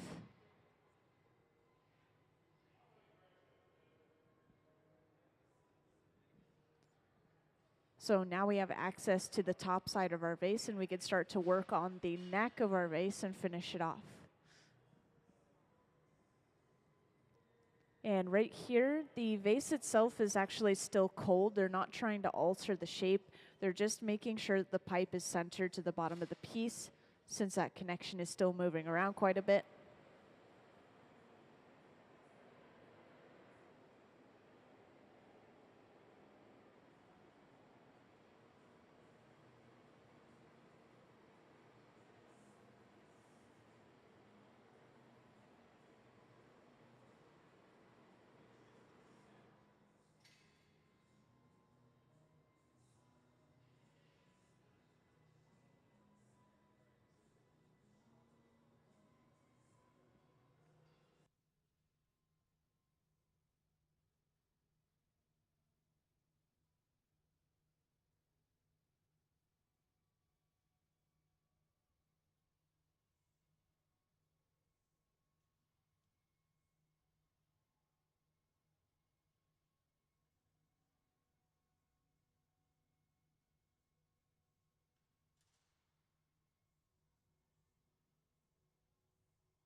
So I'm not sure of the exact recipes for a lot of the different colors, but I know that cobalt can be used for blue. And I know for some reds, they will use either copper or gold chloride, and that can apply to pink as well. So to make purple, maybe they would mix together a couple of those metals. And then for yellow, I believe that they can use topaz. So there's a few different examples there. I'm not quite sure what they would use for something like a black. Usually black is actually just a very concentrated purple or blue or gray.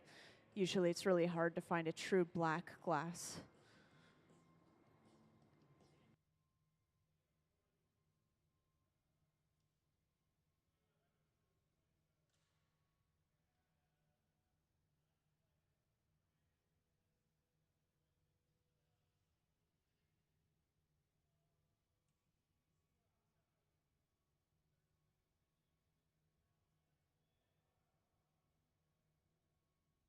And I know I just barely missed it, but they just pulled some of that glass away from the opening of the piece, and then they trimmed all of that glass off with a pair of shears, which are kind of like glass scissors.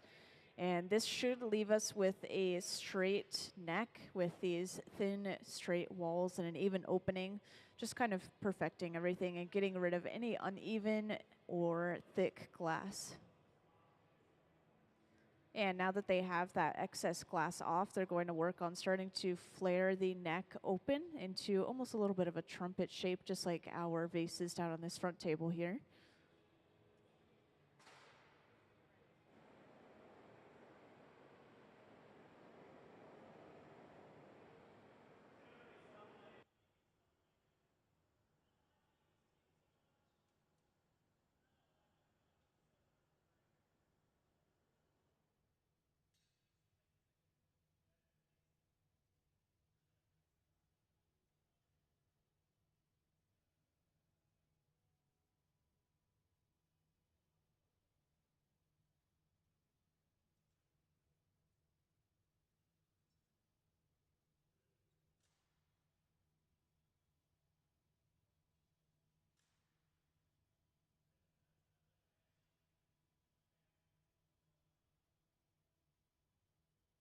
And whenever they hang the glass down at an angle like this, or even swing it side to side like they were doing, this is just creating a little bit of that centrifugal force, that outward pulling force from that spinning, or just using gravity as another one of their tools, stretching and pulling that glass down. They were trying to straighten out the neck a little bit again. There was just a little bit of an unevenness to it, and it looks like it's a lot straighter now.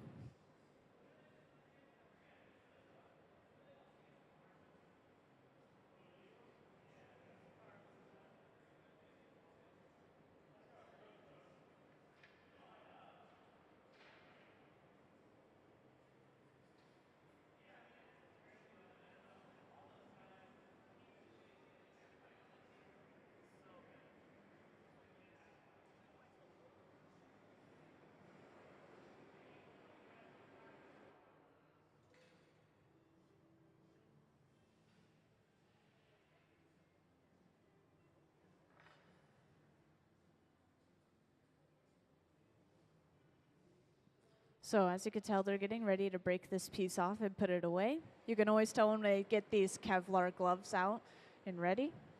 So this is going to allow the artist to pick that piece of glass up off the end of the pipe. And to break this off, just like earlier, they apply a little bit of water and then tap the pipe. And that usually breaks it off cleanly into these Kevlar gloves. They'll torch the bottom to get rid of any leftover sharp ends that remain. So now this piece is finished, and this is going to be put away in the annealer, the large black box over on the right wall here. This will slowly cool this piece of glass down, at least overnight, so it doesn't break from thermal shock. So now that was our second vase that we made.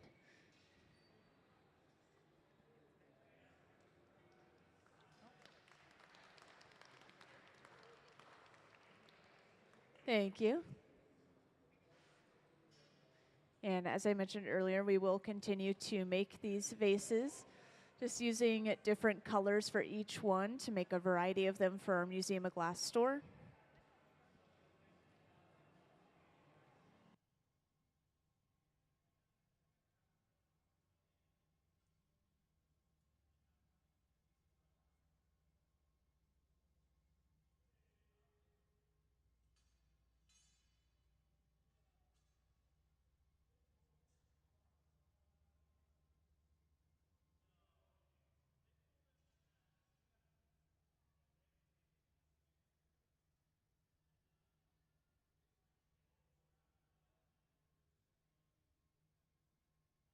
So actually, they do switch roles relatively often, and this is to kind of give each other breaks, I assume, or to get practice in doing different things. And so we do have a range of experience here between 20 and 30 years of experience, but they will switch off between who is the gaffer and who's assisting in certain ways. Gaffer is the person that sits down at the bench and physically works with the glass with the tools and everything. Yeah, basically the glassblowing team leader is the gaffer.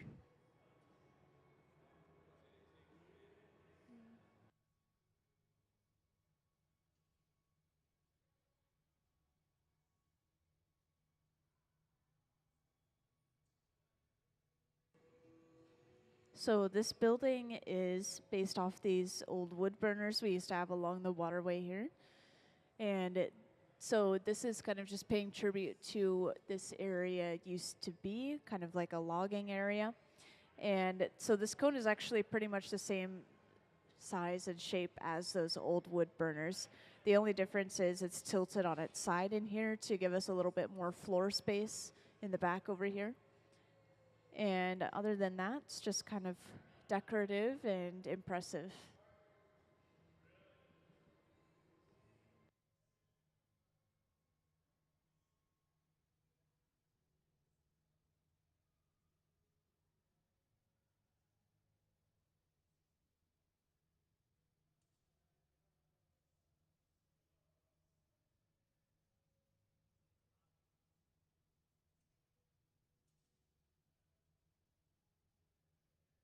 So this whole process is going to start over on that right bench. And this is going to start with applying our color through a process called a color overlay. So Nick has just created a small clear bubble, and Ben is currently heating up some color on the end of his pipe inside of that furnace there. This color, once it's completely molten, is going to be directly dropped on top of that clear bubble.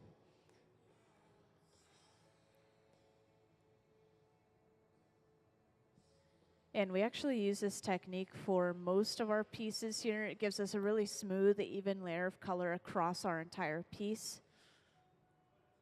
And it's actually using a pretty small amount of color. If you were to look at the cross section of the glass, if you were to cut it, you'd be able to see just a really thin layer of color sandwiched between many layers of clear.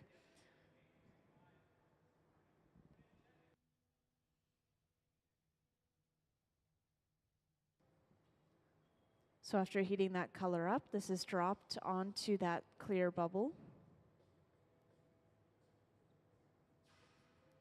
And this is going to be slowly rolled back using the marver, which is the metal table by the furnace. We have these throughout the hot shop, one in front of each furnace. The largest one we have is at the center bench here, used for rolling much larger pieces.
So we've completely rolled that color back over the clear bubble.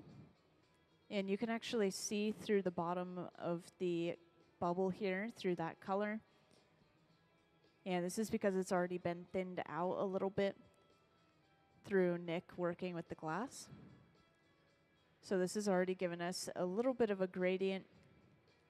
As you remember, we are going for a gradient of color with the bottom of our vase being pretty much clear, the top of our vase, the opening of it being very, very rich in color, much like these ones down on the front table here.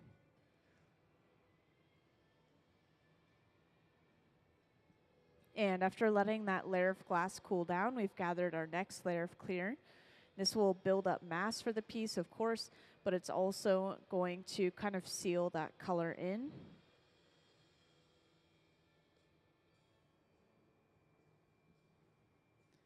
That wooden spoon-shaped tool that we're briefly going in with, this is a block, usually carved out of cherry wood and kept in water to help prevent it from burning. And using this block, Nick has pushed most of the clear glass to the bottom of the bubble here.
And for anyone who recently joined, right now we're going to be working on some vases for the store here, the Museum of Glass store.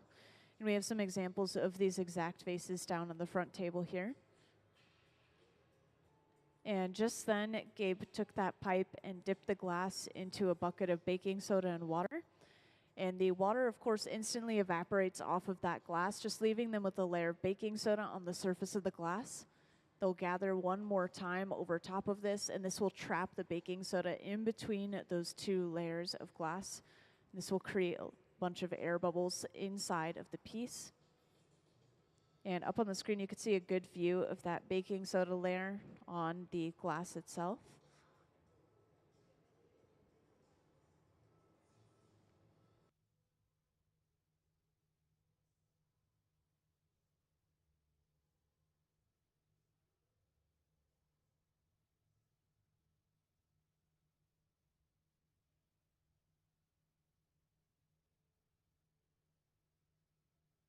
And once again, we're always letting that glass cool down before gathering our next layer of clear.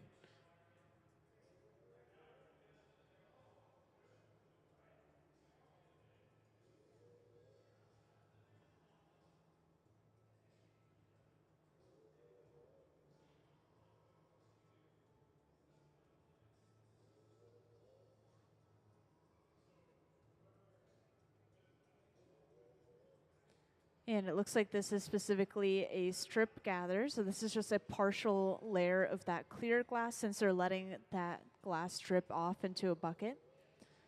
So this is just enough to cover up that baking soda layer and trap all those air bubbles inside of the glass. And briefly, Gabe will use a pipe cooler. This is just a trough of water that we'll set the pipe into. And it allows us to handle the pipe a lot closer to the glass again.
And once we've moved over to the center bench, this means that we have all the glass that we need.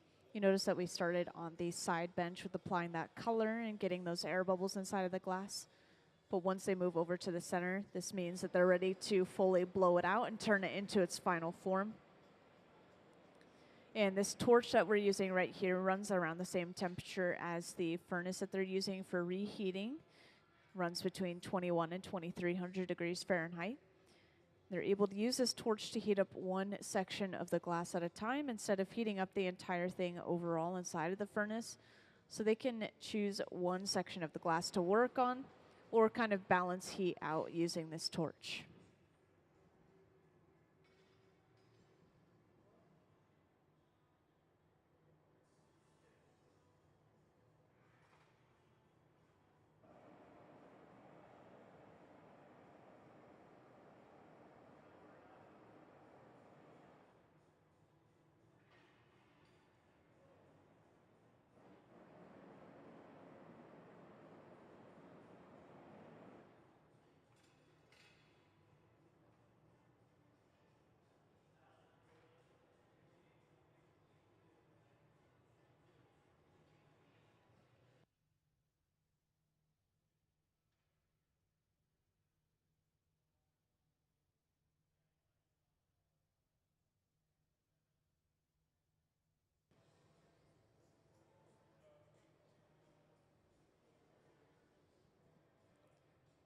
So these two metal blades here, these are a pair of jacks, and right now they're using them to stretch a neck into this vase. They leave the blades open and they just pull the bubble away from the pipe. This has stretched that glass out into a neck. And next they're going to create something called the jack line. This is when they create a line or a divot near the pipe, and this is when where we break this piece off the pipe later on.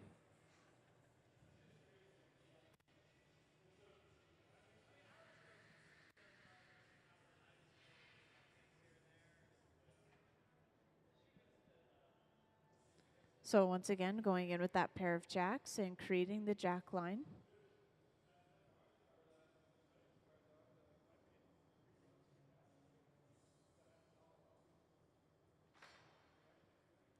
And to make sure that this neck is keeping its shape as they continue to blow out the body of this vase, they'll hold on to the neck with that stack of newspaper.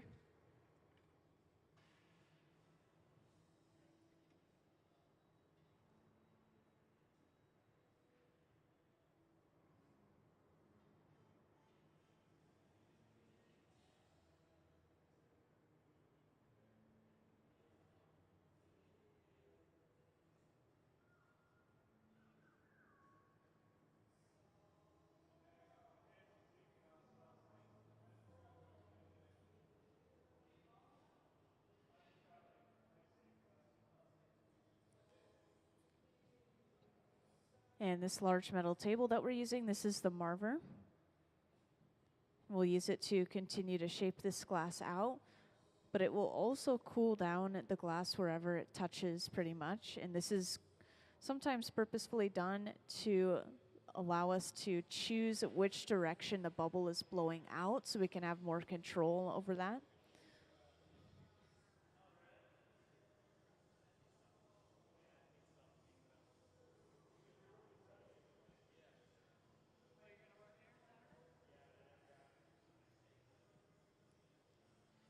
And just a reminder, since there are a few newcomers here and there, right now we are working on some vases for the Museum of Glass store. And if anyone ever has any questions about the glass process, about the building, about pretty much anything, feel free to just raise your hand and I'll come right over.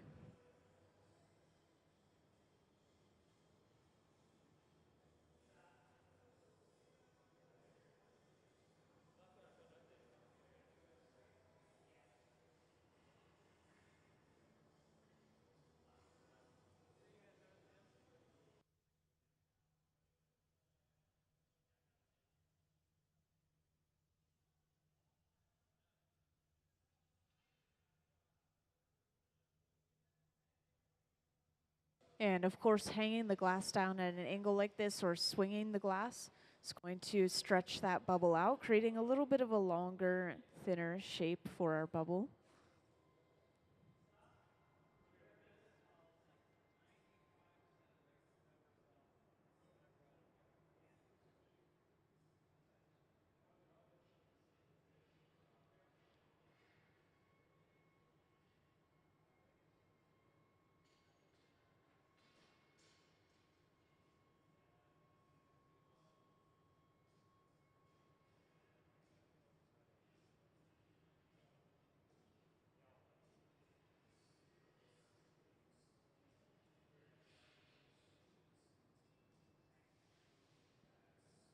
And next it looks like we're going to flatten this bubble out using 2 corkwood paddles. And we have to make sure that the air isn't escaping the pipe, since this pipe is like a giant straw. So behind the scenes, we are covering up the end of the pipe with our hand or our finger. This is called capping. So when we apply pressure to the glass, this isn't going to just deflate the piece.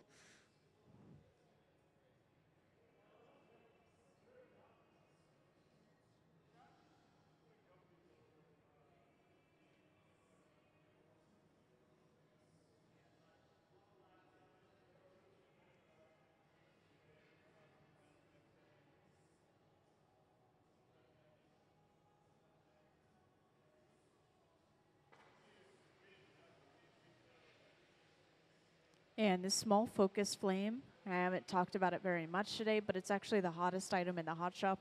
This little torch can get up to around 5,000 degrees Fahrenheit, so it allows us to get some really fine details in our glass art, since it very quickly heats up a small area of glass. In this case, we're just heating up the bottom of the piece so that we can flatten the bottom and nothing more.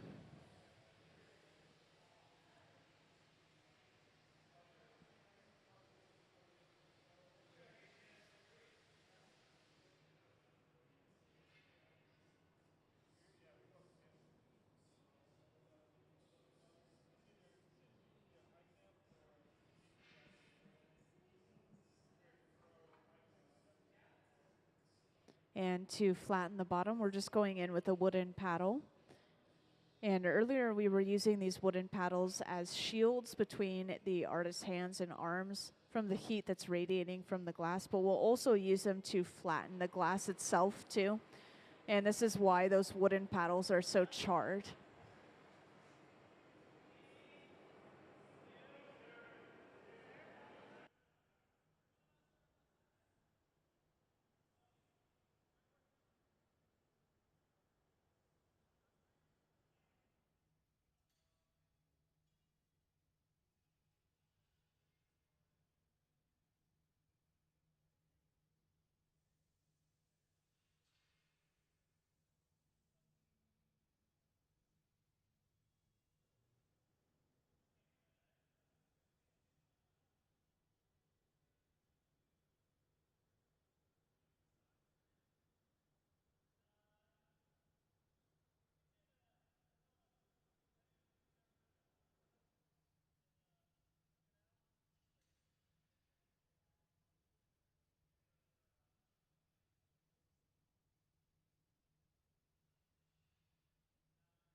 And since we are done with the lower half of this piece, next we'll attach a punty to the bottom of the piece, which is basically just a second pipe that we attach to get access to another side. So this is attached right to the center of the bottom. And then to break this piece off, we apply a little bit of water to the jack line, which you remember is the divot near our original pipe.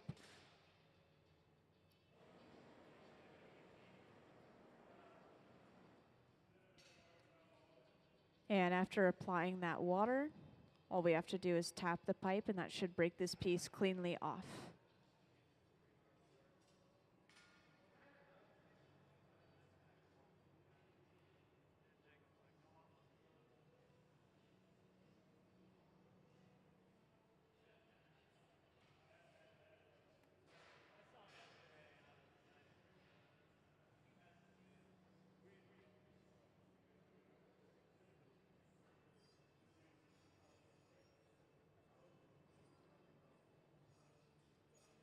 Now, the vase itself is still really cold right here, so right there they weren't trying to alter the shape of the piece.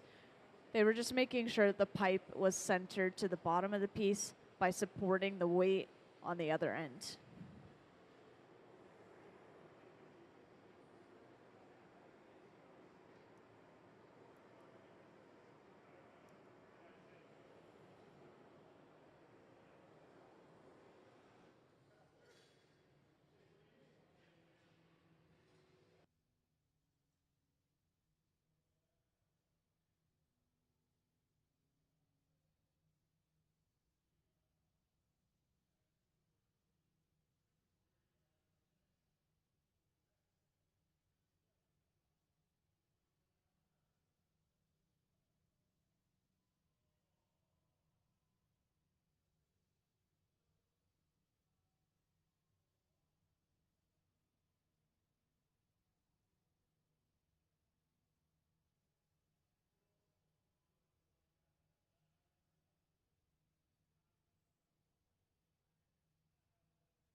So whenever breaking a piece off of its original pipe, that connecting area is usually just a little bit thick, a little bit uneven. So trimming off this excess glass will leave us with a more even neck and a more even opening for the piece overall. And now that we've trimmed off that excess glass, we'll next go in and start to flare this opening out, kind of into a trumpet shape, just like our previous vases that we've made up at the front table here.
And after flaring that neck out, we've finished our piece off.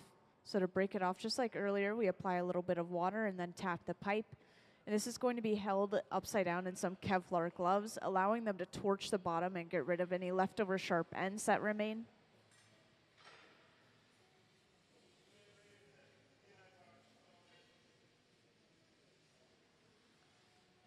And after torching the bottom, this piece is done. So this is going in the annealer, the large black box over on the right wall.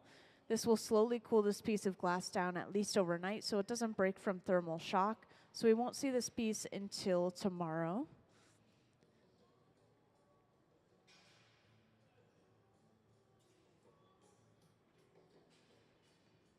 And this is a very good time for some questions if anybody has any questions so far.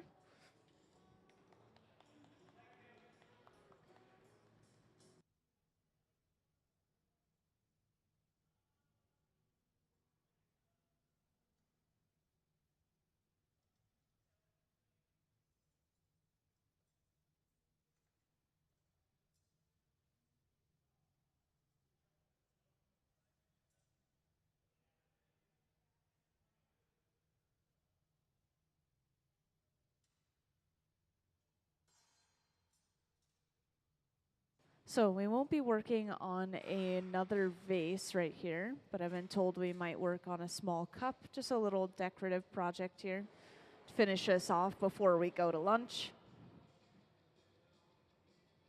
So that will most likely be happening at the center bench.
So at the center bench, we've started with a small clear bubble.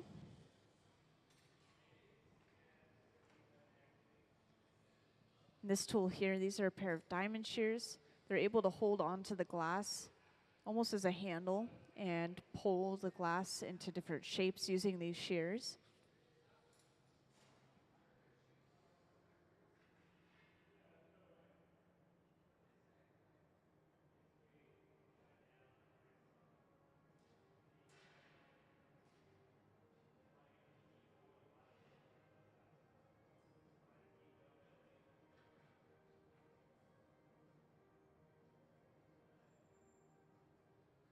And going in with a pair of jacks, creating a jack line. Once again, this is where we remove this cup from the pipe later on.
Now using the pair of jacks here, you can see that Gabe is resting them on the side of the glass.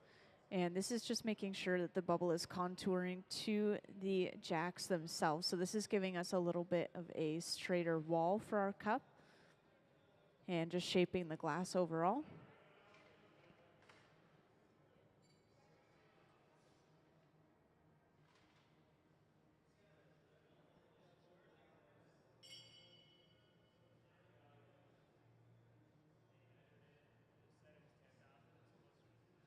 And for those who just joined in, we're just working on a really small project right now. We're just making a small decorative cup. We've just brought a bit of clear over, and this is placed on the very bottom of our bubble. This is going to be the connecting point between the bowl of the cup, or the drinking portion, and the foot of the cup.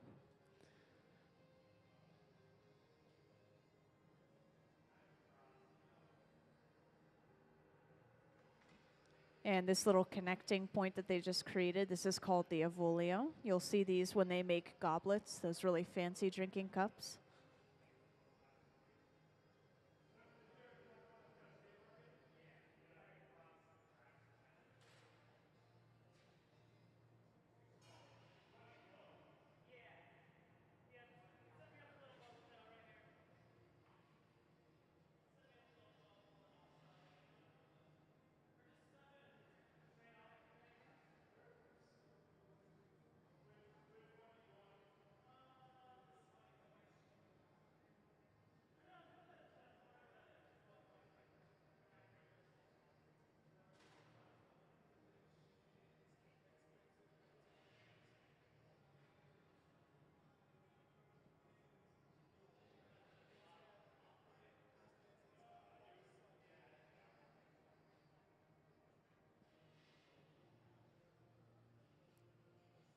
And whenever we're working on separate components of our piece, we always just make sure to keep the main piece itself nice and warm. So they're going in and out of the furnace every now and then. This is called flashing, just making sure that the glass is staying at around 1,000 degrees Fahrenheit.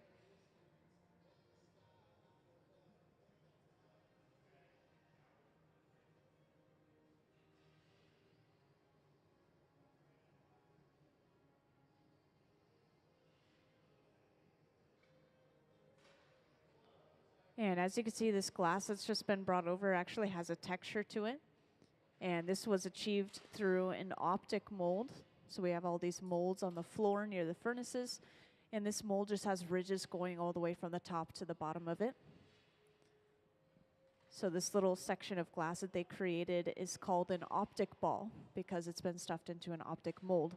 And this is going to be a part of the stem for their fancy cup here.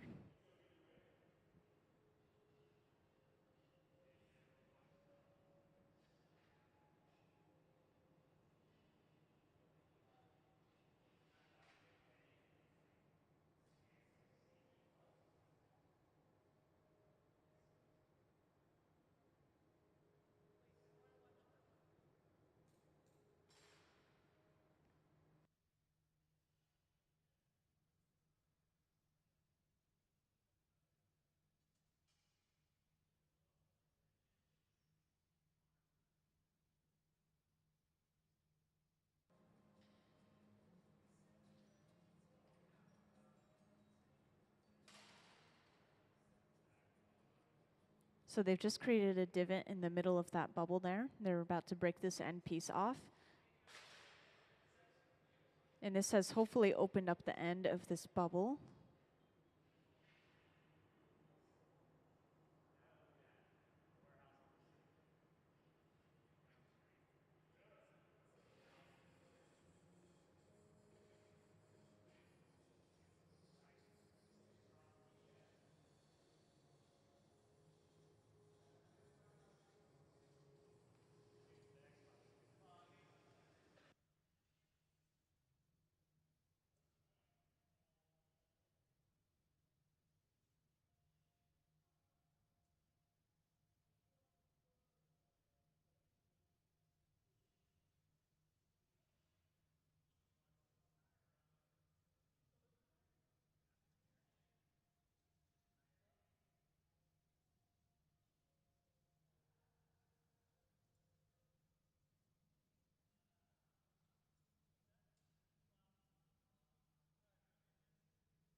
And this second bit of clear glass that we've added is going to be the connecting point between the stem and the foot of the glass.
And yet another clear bubble has been brought over. This is going to be placed onto the very bottom of that stem.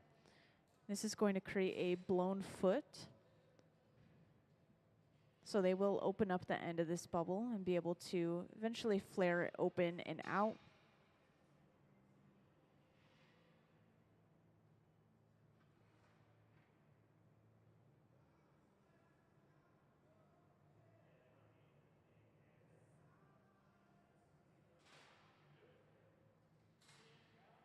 So to open it up, you saw that they created a divot in the middle of the bubble, but they didn't cinch all the way down. So when they break this end piece off, this has actually left them with an opening into the bottom of that bubble.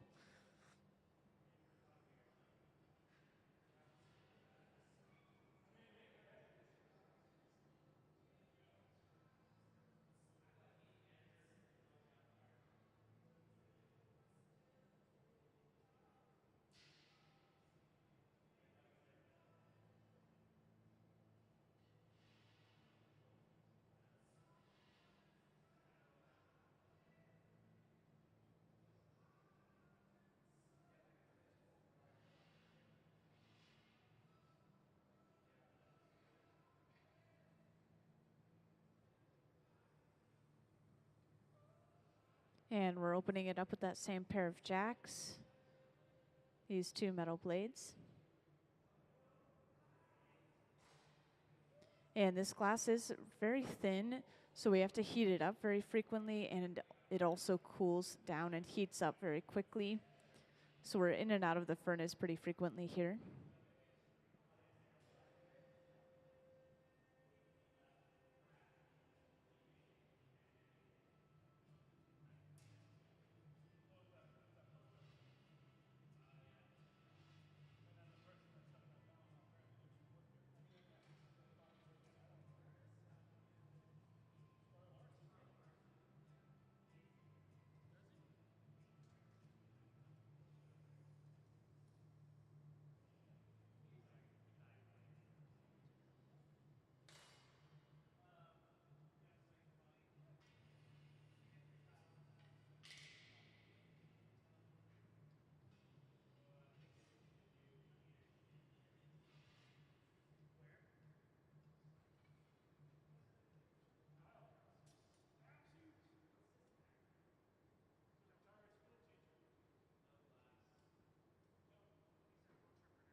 So it looks like we finished our foot.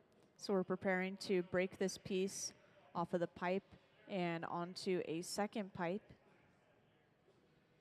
So they've just prepared that second pipe. Once again, the punty is attached to the center of the bottom of our foot. And once this is centered, they'll go ahead and break this piece off of its original pipe.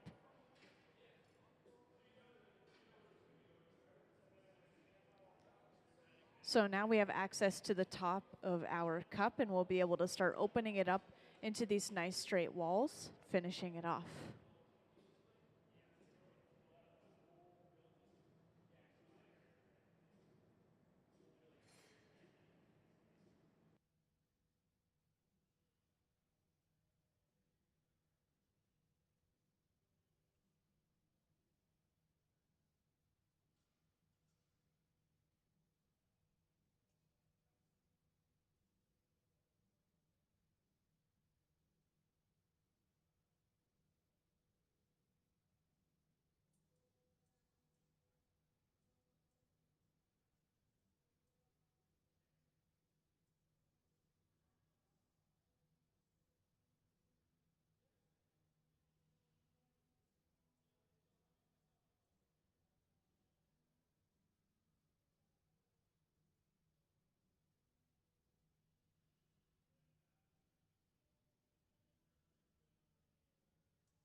And to flare this open, we're just going back in with that same pair of jacks.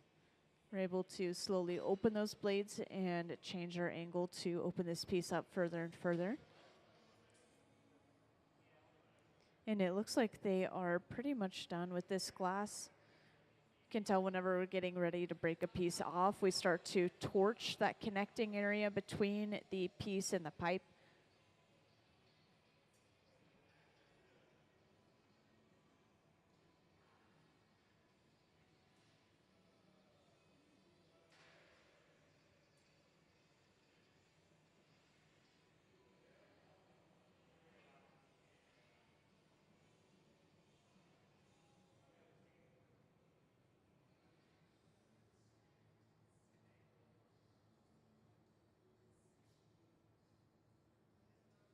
And using a wooden paddle right here real quick, they're just making sure that the bottom of the piece is even so that when they break this piece off, it sits flat on a surface like a table.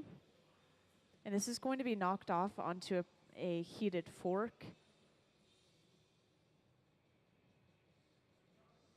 And placed in the annealer along with all the other vases and things that we created today. So that cup is finished. And once again, this is going to keep everything inside at least at around 950 degrees Fahrenheit, and then slowly cool everything down all at once with the press of a button. So we won't see that piece until tomorrow once it's cooled down overnight. And does anyone have any final questions before we go to our lunch? All right, so we will be back in about an hour from now at around 2 p.m. So feel free to join back in. We'll be here till 5.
All right, welcome into the hot shop, everyone.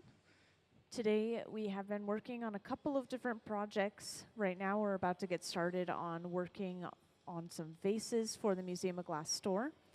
And we actually have a few examples of these down on this front table right here. This is pretty much the same size and shape as what we're going to be working on. The only thing that's going to be changing between each of these vases is the color, that color gradient. And so this is all starting over on that right bench with our color application process. For this project, we're using a color overlay. And this is when we take a solid piece of color bar, just colored glass, and we heat this up before dropping it onto a small clear bubble. So you'll see that process up on the screen or over on that right bench. And I want to point out that in the back here, Nick is gathering from our clear glass furnace. These hold up to 1,000 pounds of clear molten glass, and they stay at a really steady 2,100 degrees Fahrenheit. And we do have 2 of these glass furnaces, just so that we can use one while the other one is recharging or refilled with a new glass mixture. And then our open face furnaces at each bench, these run between 2,100 and 2,300 degrees Fahrenheit. And we have multiple of them on usually, just so that we can work at multiple benches at the same time, so it's mostly for convenience. And if anyone ever has any questions throughout the process, feel free to raise your hand and I'll come right over. But I'll just continue to follow along with what they're doing and why as they continue to make these vases.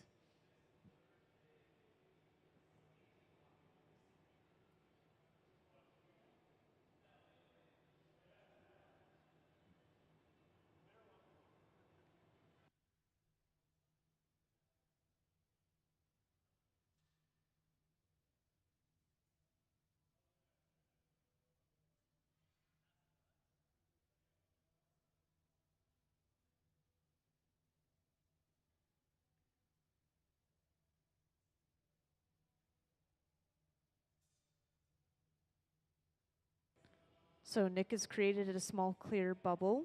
This is on the end of a hollow pipe. I will point out there's a small bubble inside of this glass. And Ben has just heated up this color. This is dropped directly on top of that bubble. And this will eventually be rolled back to completely cover up that clear bubble. This will create a really smooth, even layer of color across our entire piece if we were to just leave this layer of color as is.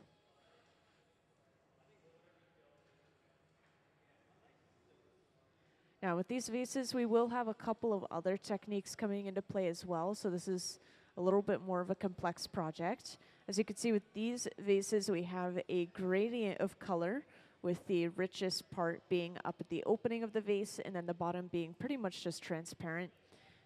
And I'll point out how we're going to get that gradient using a method called a blow-through. And then we'll also be getting these little air bubbles inside of the glass using a baking soda and water mixture. So pretty simple method to getting those air bubbles.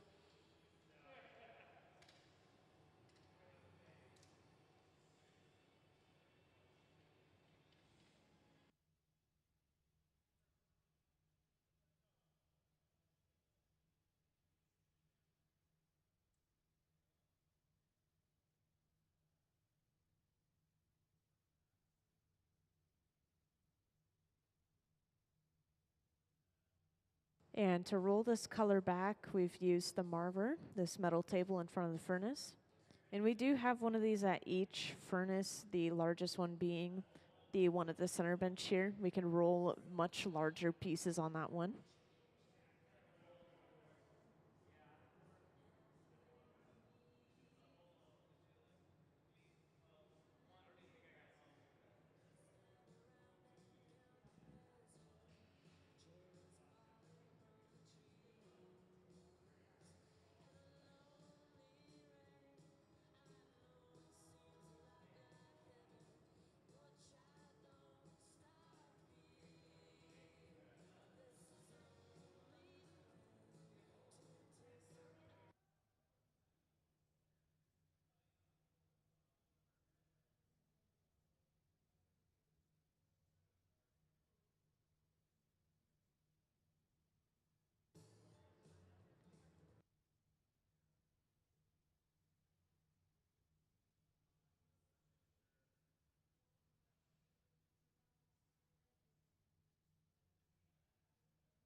So it looks like this color has been pretty much rolled back to completely cover up that clear bubble. And right here, Nick is actually spinning the pipe really rapidly, and this is changing the shape of the bubble. That centrifugal force from spinning is pulling the glass outward and creating a little bit more of a squat, wide shape of the bubble.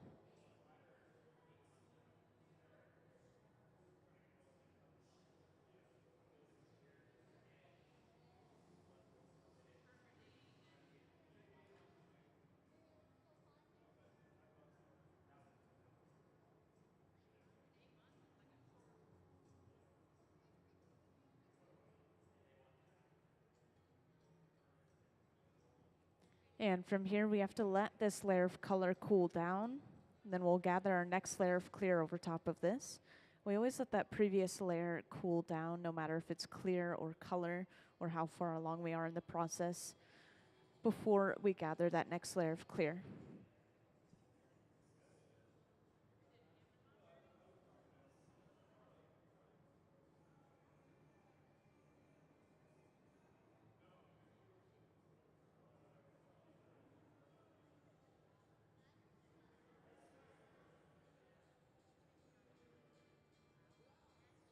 And next we're going in with a block. This wooden spoon-shaped tool here, this is a block, usually carved out of cherry wood and kept in water to help prevent it from burning.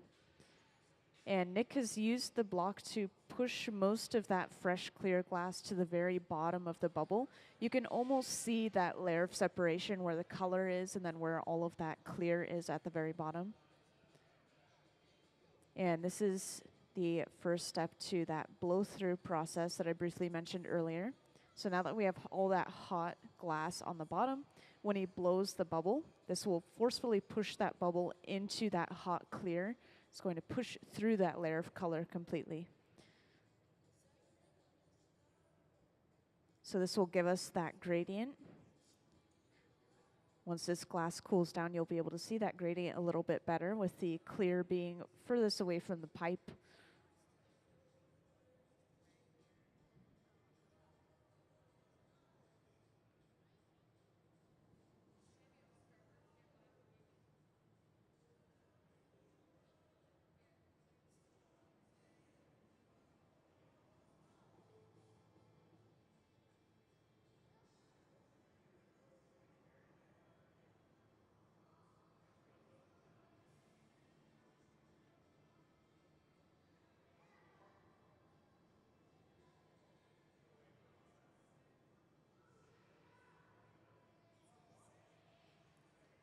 And that was pretty quick there, but they actually took that bubble and they stuffed it into that bucket of water with baking soda. And this instantly evaporated the water that connected to the surface of the glass, just leaving behind a thin layer of baking soda. So if we were to look at the bubble now, it would look kind of like a cloudy white on the surface. And when we gather our next layer of clear, this is going to trap that baking soda in between the layers of glass and create a bunch of small air bubbles trapped inside of our glass piece.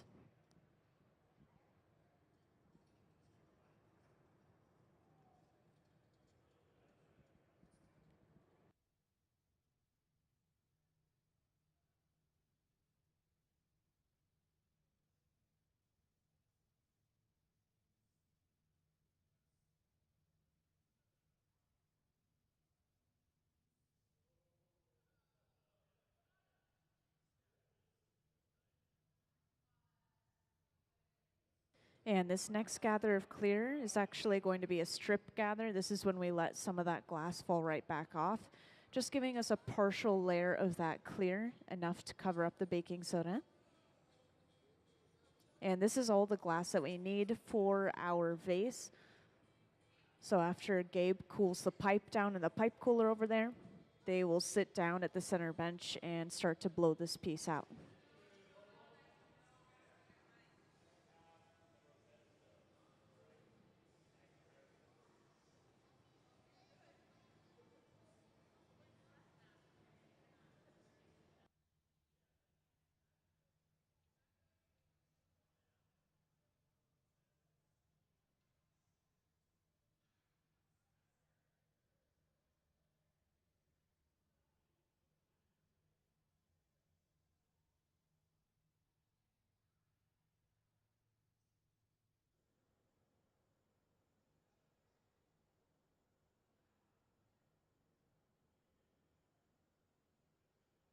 And this torch we'll use throughout this process. This runs around the same temperature as the furnaces themselves, between 21 and 2300 degrees Fahrenheit. But with this torch, we can heat up one section of glass at a time, so we can focus on one area, or we can balance heat out if one area is a little bit cold.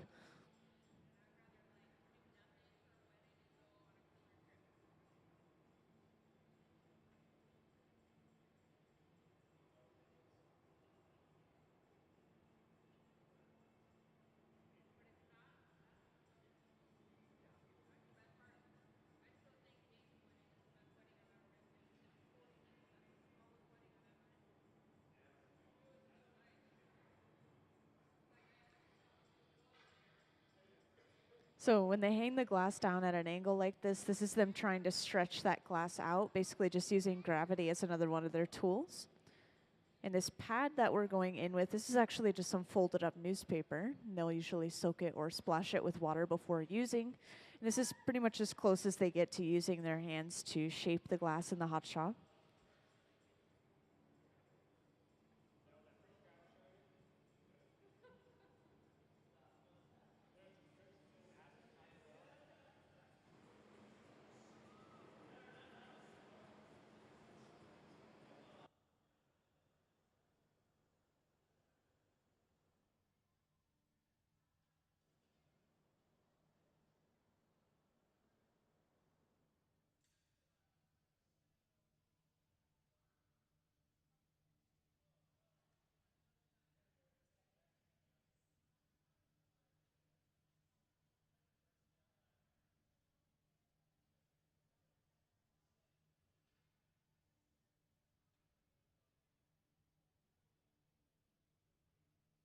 And next we're going in with a pair of jacks. These two metal blades they are using to create the neck for this vase. So they're going in with the blades open and just pulling that bubble away from the pipe. And this is stretching that glass out.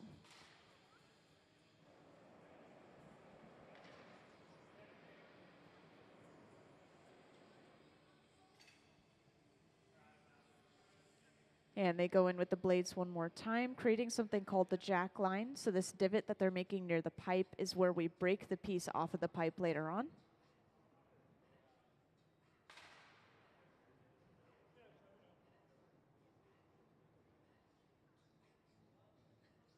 And the neck is being supported by that newspapers, just making sure that it doesn't blow out too far.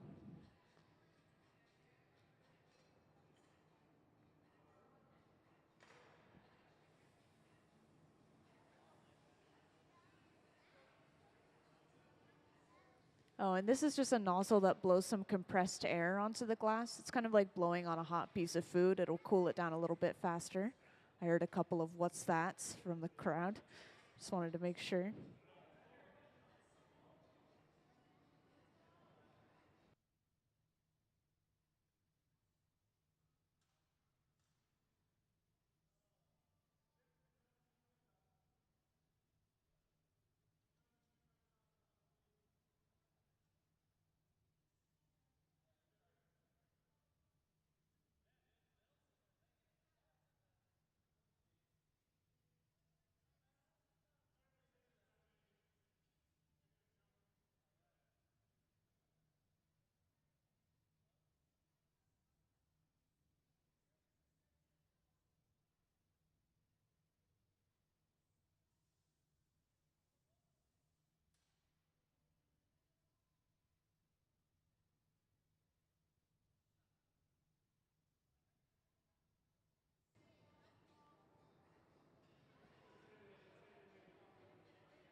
Yeah, so when we go in and out of the furnace, we're either heating the glass up to make it malleable and soft, kind of like a putty or taffy, or we're going in and doing something called flashing, which is just making sure that the piece doesn't drop below 1000 degrees Fahrenheit.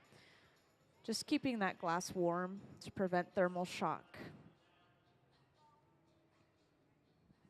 And it looks like they've blown it out as far as they need it, the body. So next they're going to flatten the sides of the body to create a flat, almost paddle-like shape for this piece. And they're going to be flattening the sides of the bubble using 2 corkwood paddles. Now behind the scenes, the pipe is actually like a giant straw, so air can be blown into the bubble, but air can also be pushed out if we're applying pressure like this. And so to make sure that we don't collapse this piece, they're keeping their hand or their finger on the end of the pipe, just making sure that they're maintaining that pressure inside the glass.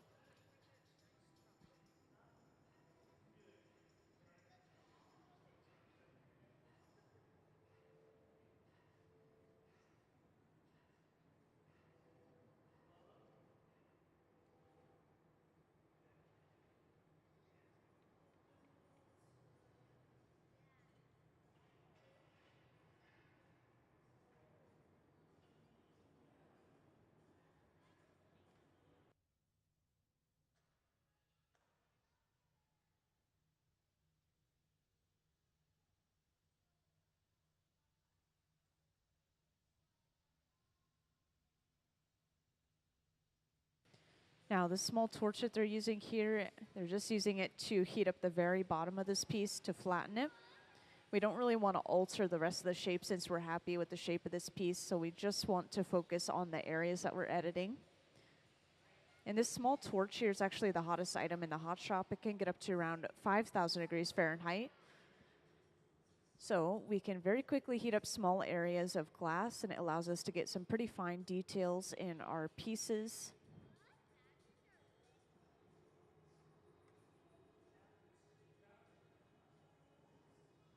And so now we flatten the bottom of our vase with a wooden paddle.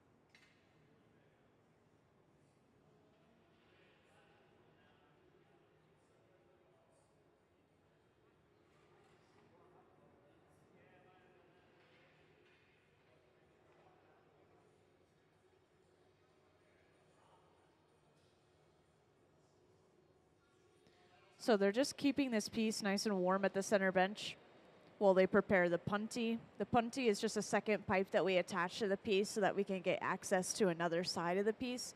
In this case, we need access to the top of the neck. So we're going to be attaching our second pipe to the very bottom of this vase.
So they just finished creating the punty, and this is attached to, once again, the very center of the bottom of the vase here. And then to break the piece off of its original pipe, they apply a little bit of water and then tap the pipe, and that breaks this piece cleanly off. So now we have access to the top of the neck. So we'll start to go in and we'll be able to open this up a little bit.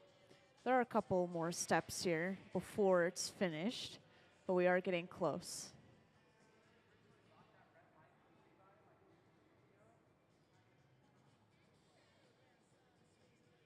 Now, the piece itself is still cold here, so when they're going in, they're just supporting the weight of the piece and trying to center this pipe correctly to the center of the bottom of our vase. Then once it's centered, they move on to fully heating up the opening of the piece.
So now we've just heated up the opening of our piece, going in with a pair of tweezers. We're pinching and pulling that excess glass away from the rest of the piece. And while this is still hot, they go in with a pair of shears and they trim off all of that excess glass that they pulled away. So usually that connecting area where they broke the piece off from its original pipe, that area is just a little bit thick, a little bit uneven. So this gets rid of some of that excess glass and it evens everything out.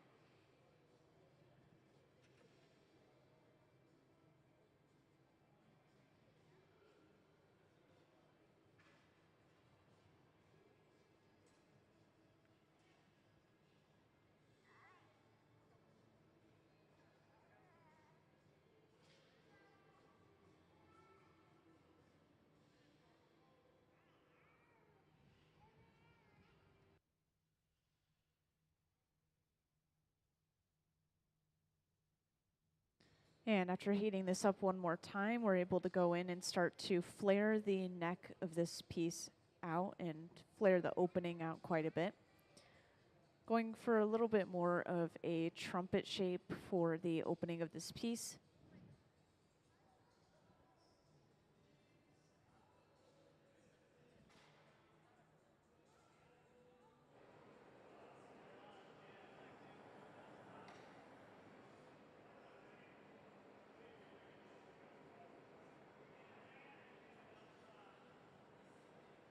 So this piece should be done. And in preparation for breaking any piece off, they'll start torching that connecting area between the piece and the pipe. And you can always tell when we're getting ready to break a piece off when you see somebody getting suited up in those Kevlar gloves. So he's going to physically pick this piece up off the end of the pipe to be put away.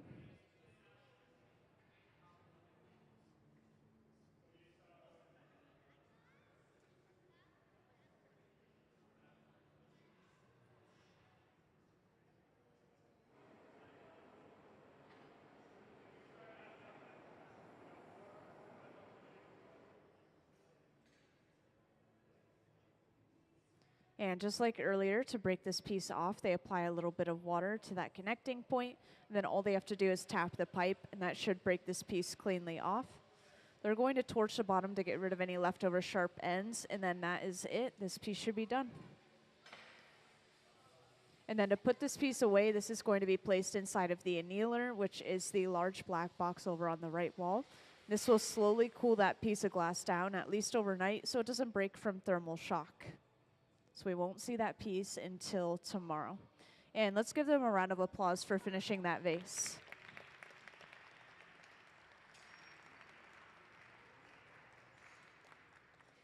Thank you. And we will continue to create these vases. We're trying to get a little variety of different colors for the store.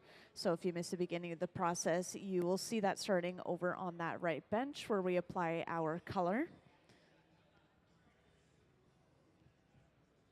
And just a reminder, if anyone has any questions, please feel free to raise your hand and I'll come right over.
So over on that right bench, Ben has picked up a piece of color bar on the end of his pipe and is heating it up inside of that furnace.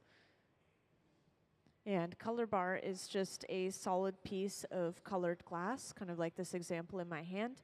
And it comes in pretty much any color you can imagine, whether it's transparent or opaque. And all of these pieces that we're making today, of course, have these really rich, transparent colors.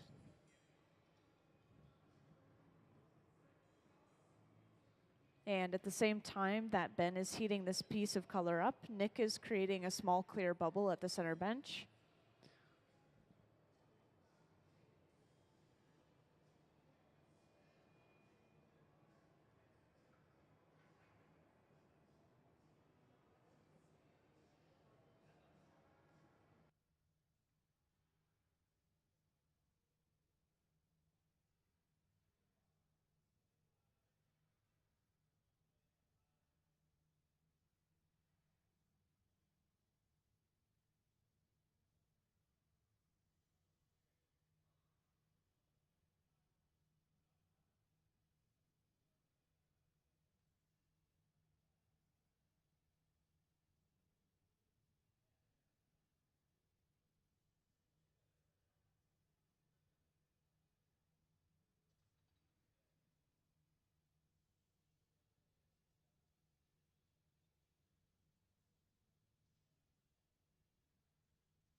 Now this clear bubble is held upright as they physically drop that color on top of it.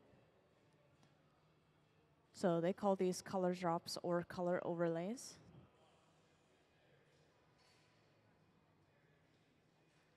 And now that the color's been applied, this is going to be slowly rolled back to completely cover up that clear bubble.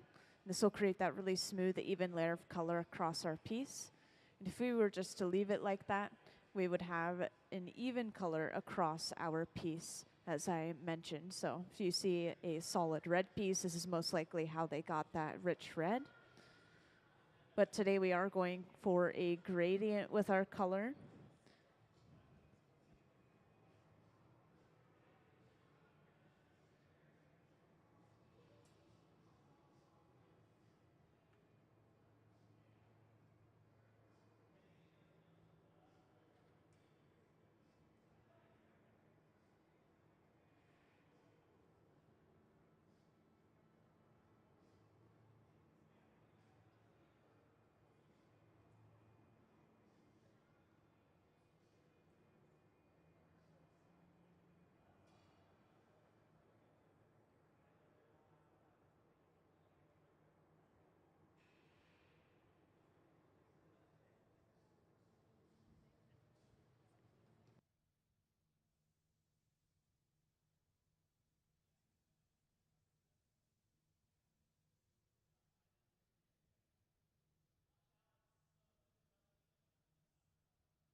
And here Nick is spinning the pipe in a purposeful manner. This is pulling that glass outward from the centrifugal force from that spinning.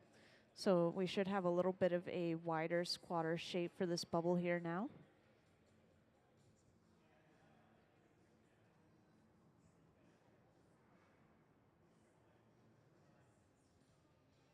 And right now we're letting this glass cool down quite a bit, but we will gather one more layer of clear over top of this. And then we'll see the blow through method to get that gradient of color.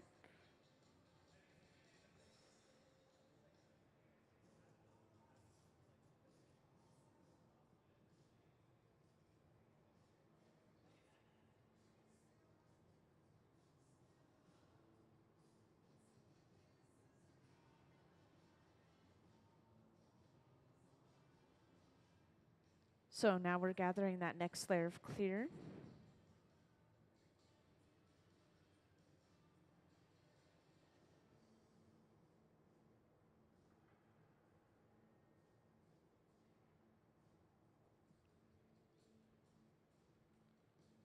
And next, Nick is going in with a block. This is a wooden spoon-shaped tool that's usually carved out of cherry wood and kept in water to help prevent it from burning.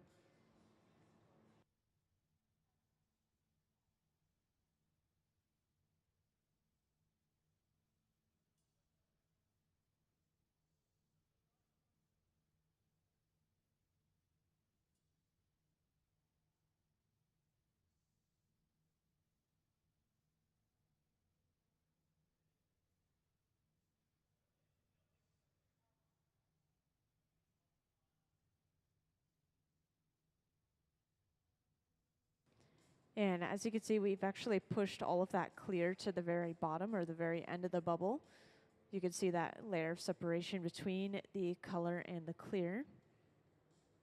And this is important. So now when Nick blows into this bubble, it's going to push through the bottom of the color and into that heavy amount of clear on the bottom. And this is called a blow through. So this is going to give us that gradient of color, with the bottom of our vase being pretty much almost completely clear and transparent, and the top of our vase, the opening of it, having this really rich, transparent color.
Now, I want to point out, I just barely missed it, but over on that right bench, they actually dunked that glass bubble into a white bucket.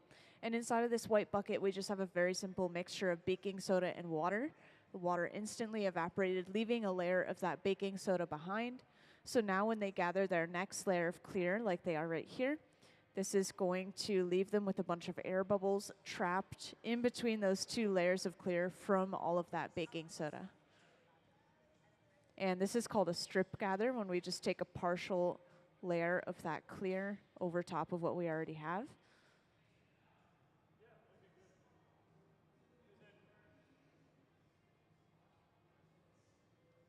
And sometimes after gathering clear glass, we need to cool the pipe down. So Gabe is just cooling this pipe down in a trough of water.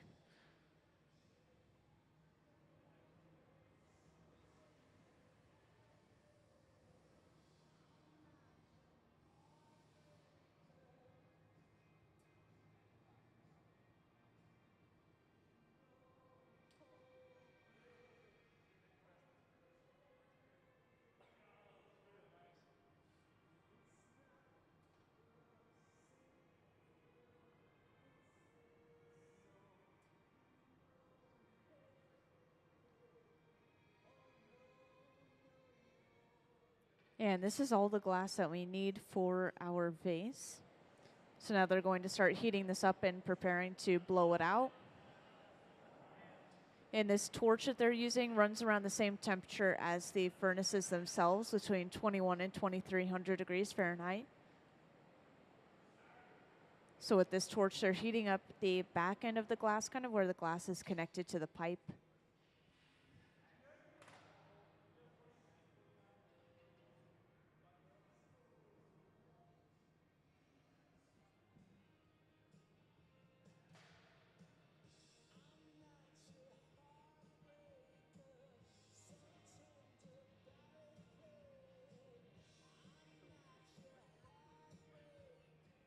So all of our furnaces run off of natural gas and forced air. That applies to our heating furnaces like we're using now in our glass furnaces. Our torches actually run off of propane and oxygen.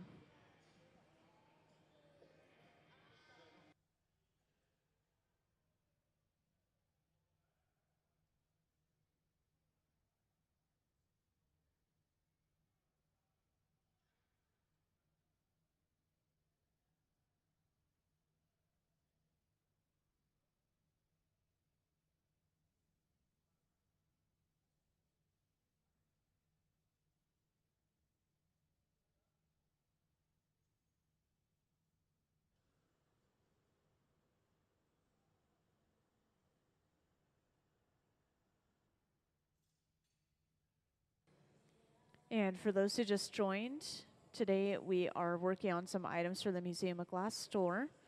Today specifically we're working on some large vases, and we actually have some examples of these vases down on this front table right here.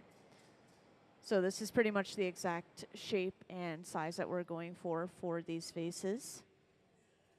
And each of them are going to have slightly different colors, or we're making a couple of each color, but we're just trying to get a little variety for the store.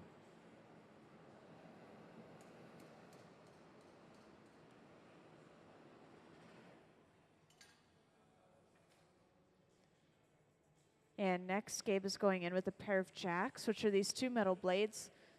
And we'll use these very frequently for many different pieces. Right now, we're just trying to stretch a neck into this glass. So Gabe went in and he's pulling this bubble away from the pipe, and this is stretching that glass out and creating a neck.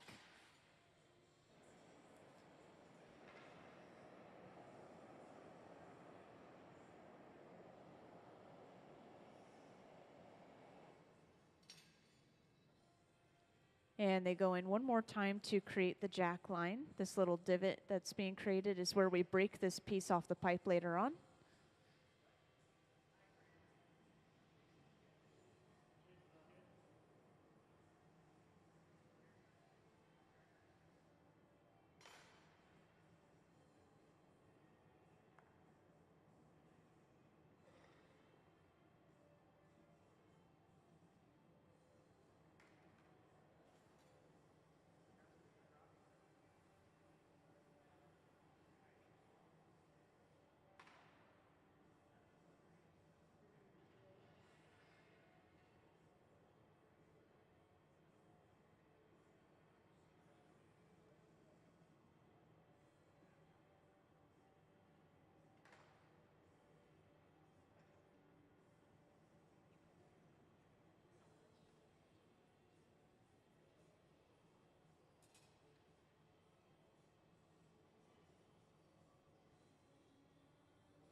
And if I haven't mentioned it to this new crowd already, this pad that we're using here is actually just some folded up newspaper that we either soak with or splash with water before using. And this is pretty much as close as we get to shaping the glass with our hands. So we're going in and they're kind of controlling which way the bubble is blowing out by applying pressure with the newspapers in certain areas. We're going for a pretty round shape for this body of the vase. And right there, they were stretching the bubble out, just creating a little bit of a longer and narrower shape of the bubble. And we can just use gravity to do this by hanging the glass down, or we can swing it or even spin it to create centrifugal force, outward pulling force from that spinning to stretch that glass even further.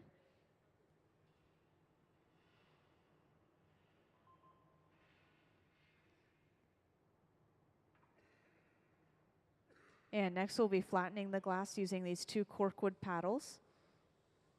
And behind the scenes, we actually have someone who is holding their hand or finger over the end of the pipe, because the pipe is basically just like a giant straw. So if we're applying pressure to the glass, this will actually push air out of that glass piece and it can deflate it. So we need to make sure that we are maintaining that pressure inside of the piece by holding something on the end of the pipe.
And it looks like they're happy with the shape of the body of this piece. So next they're going in with a torch, just torching the very bottom of our piece here.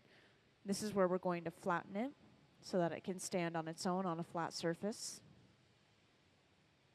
And we're going in with a very small handheld torch. This torch is the hottest item in the hot shop.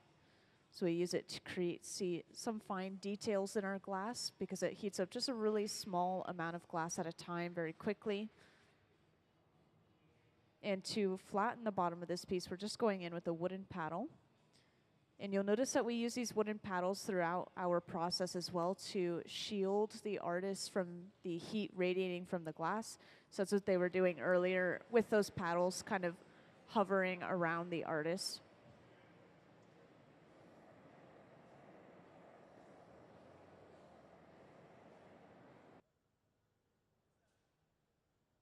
So in the very beginning of our process is when we apply our color. And the colors come from different metals and minerals mixed into the glass. And we don't do the mixing here in the hot shop. We get it shipped in already made. So we just usually use something like this. This is called color bar, and it's just solid colored glass itself. So we melt this down and then we drop it onto a small clear bubble. And we just spread it over top, and it creates a layer of color across our entire piece. So it's usually sandwiched between many layers of clear, and it's actually a pretty thin layer of that color. So we have to know what color we want before we even start our project.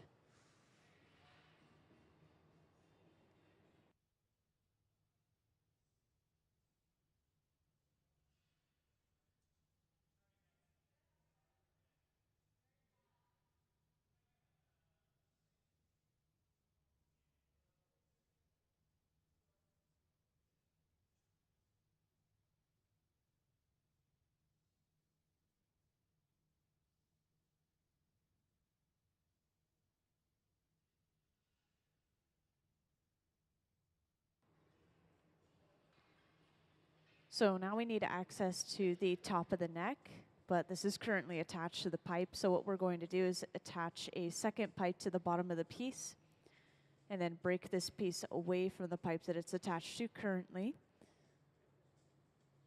So right now they're just working on keeping it warm while they wait for the punty to come over. And this is the punty, once again, the second pipe that we attached to a piece. And this is just attached to the very center of the bottom of our vase. And to break the vase off, we just apply a little bit of water to the jack line, which you remember is the divot near the pipe.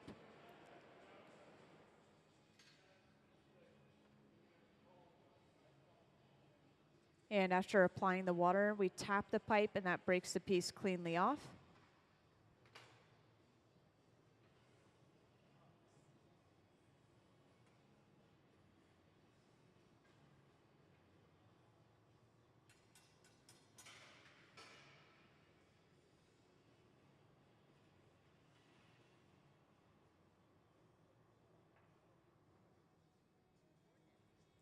Now the piece itself is actually still pretty cold here. So what Gabe is doing is he's supporting the weight using that pair of tweezers and just making sure that the pipe is centered to the bottom before they move on.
And after focusing that heat around the opening of the piece, they'll pinch and pull some excess glass away from the rest of the piece. And then quickly, while it's still hot, they go in with a pair of shears, which you can imagine are like glass scissors, and they cut away all of this excess glass that they pulled out. After breaking a piece off of its original pipe, we usually are left with a little bit of a thicker glass around the opening, and that connecting point's not always an even break. So trimming off this glass will leave us with an even opening.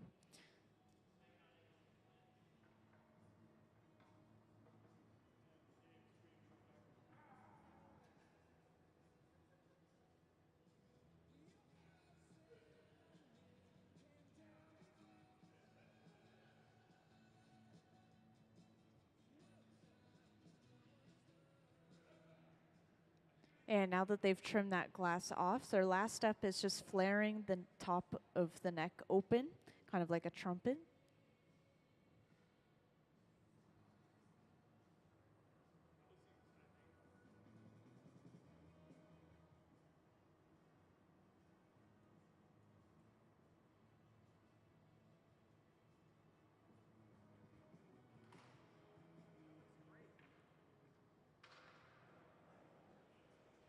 And now after flaring the opening of this piece out, this piece is done. So to prepare to break it off, they always torch this connecting area between the pipe and the piece. And you'll also see somebody get suited up with these Kevlar gloves over on the right side of the hot shop.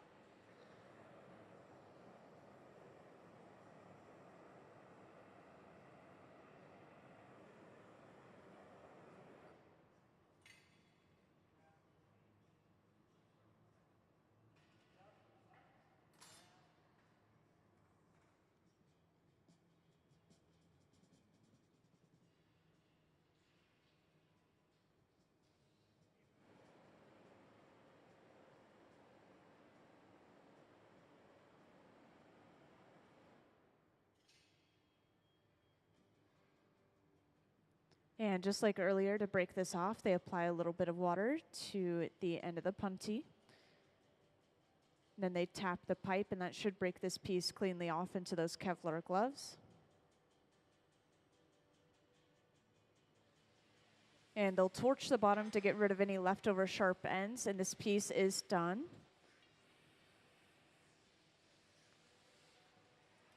And to put this away, this is going into the annealer, which will slowly cool it down at least overnight so it doesn't break from thermal shock. So we won't see that piece until tomorrow once it's cooled down quite a bit. Once again, these are going into the Museum of Glass store, so you may be able to see them in person on those shelves eventually.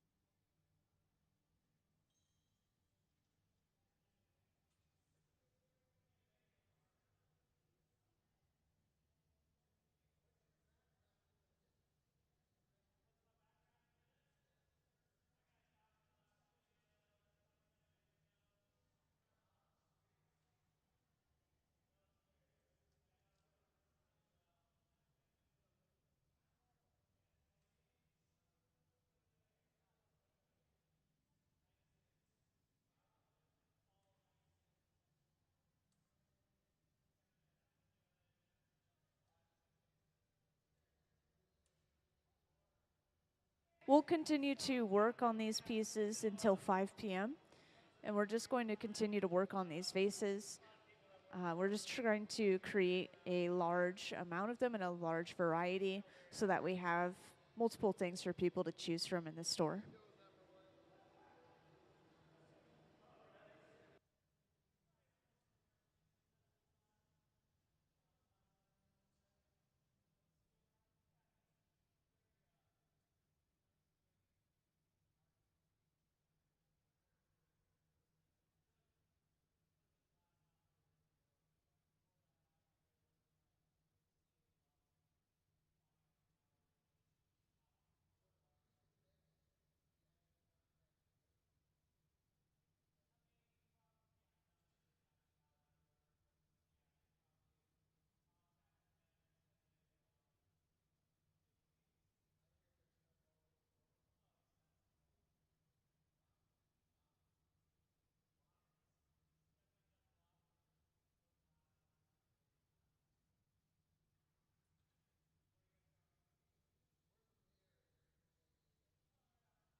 So the thing is, I'm not quite sure if these pieces are all the way done, because sometimes after finishing a glass piece, they need to go through a process called cold working, which is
it is mostly architectural.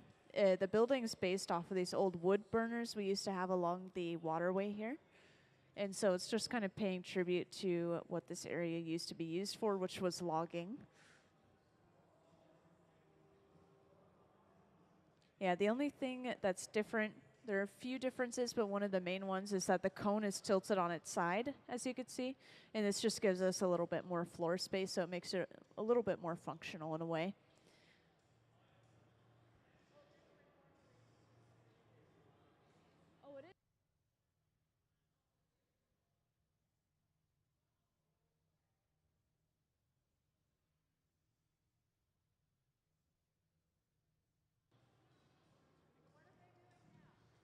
So we have gotten started over on that right bench. We've already applied our color, and they've just done something called a blow through. So they had a heavy amount of hot, clear glass on the very bottom of their bubble.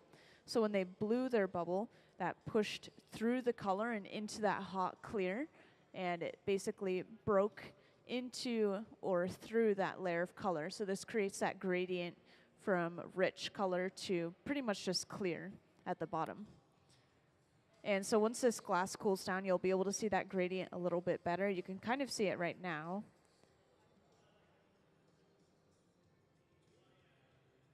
So that richer color is towards the pipe. You can see it's a little bit darker.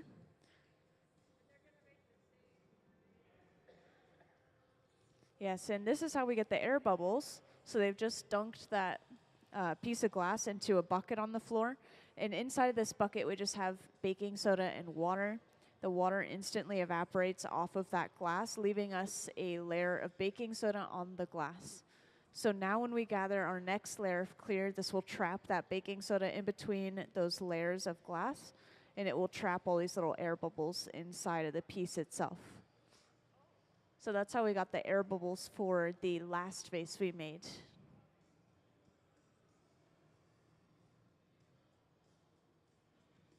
So right now we still haven't gathered that next layer of clear. So if we were to look up on the screen, we could see the texture of that baking soda across the surface of the glass. It gives it a little bit of a frosted appearance maybe.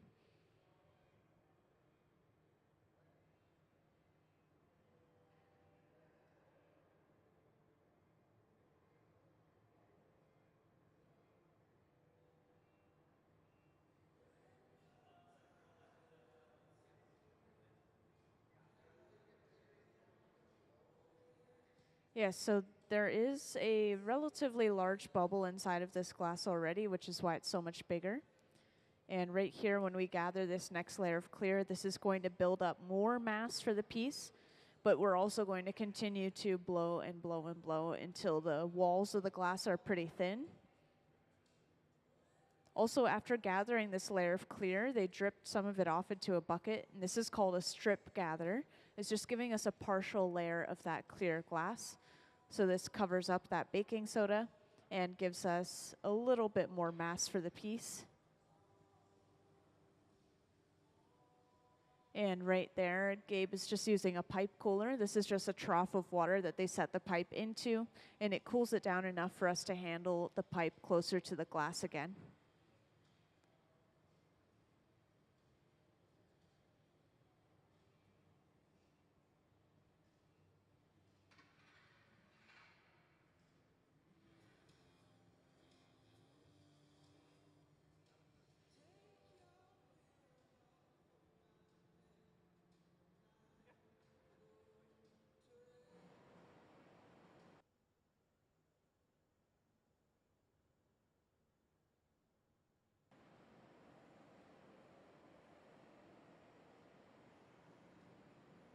And once again, this torch we use to heat up sections of the glass at a time instead of heating up the entire thing overall inside of the furnace. So in this case, we're heating up the area of the glass that's nearest to the pipe.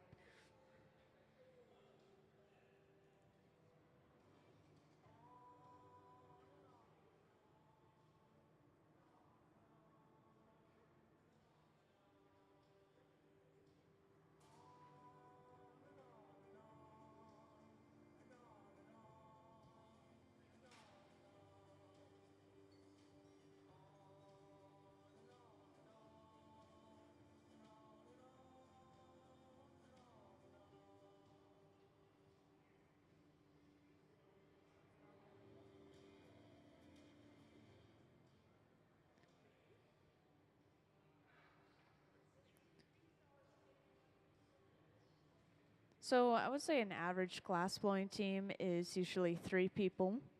I've seen people be able to blow glass with 2 just fine. You just can't make anything that's too large. And then the larger the pieces, I think you need more people. The more components you have to a glass piece, the more people you need. So if you have a lot of things that are coming together, you need to make sure that everything is staying warm.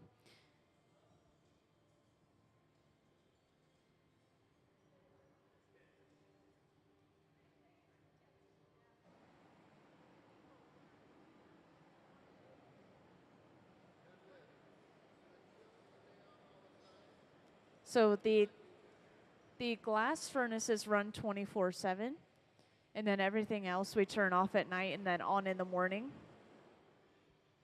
Or just off when we're done using it and then on whenever we need to use it. But we usually have things going on at the museum even when the museum is closed for visitors. We have special events and we have some special programming that we do too. And next we're going in with a pair of jacks to create the neck. So we're not going to close the jacks, we're leaving them open and then pulling this bubble away from the pipe, and this is stretching that glass out.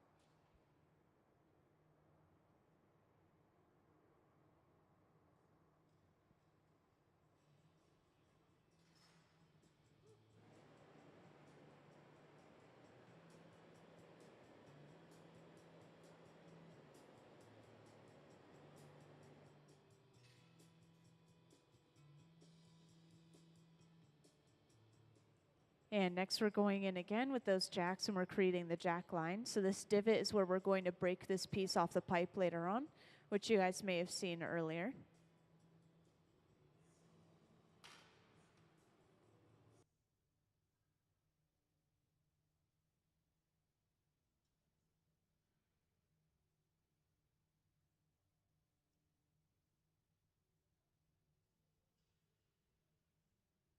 So yes, you guys were just asking about the teams of glass blowers. So right here we just have 2 glass blowers working right now, and as you can see, they have to do a couple more jobs at once because they don't have that third person, but they still are able to get things done.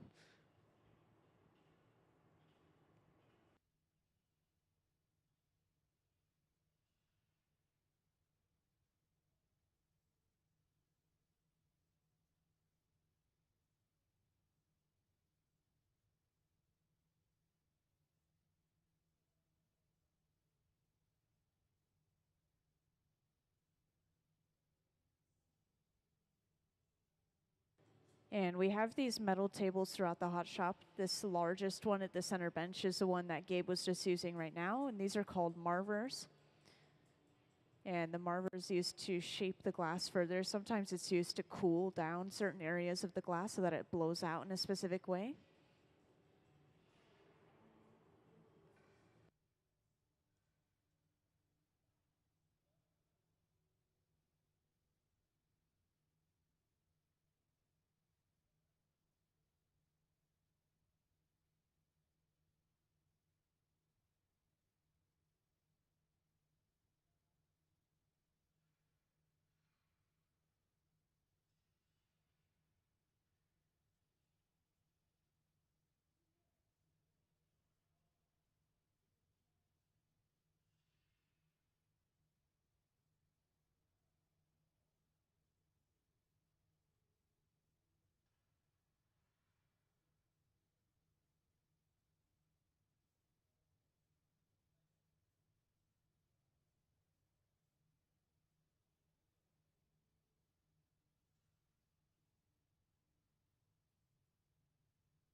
And next we're going in with 2 corkwood paddles and flattening the sides of the body of this vase.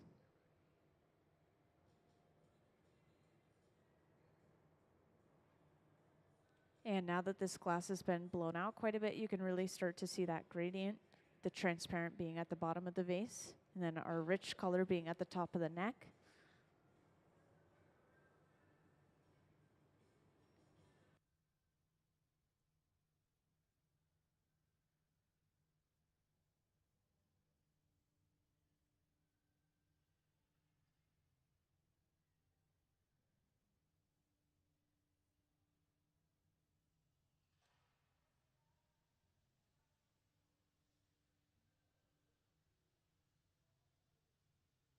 So I have seen pieces break in many different places.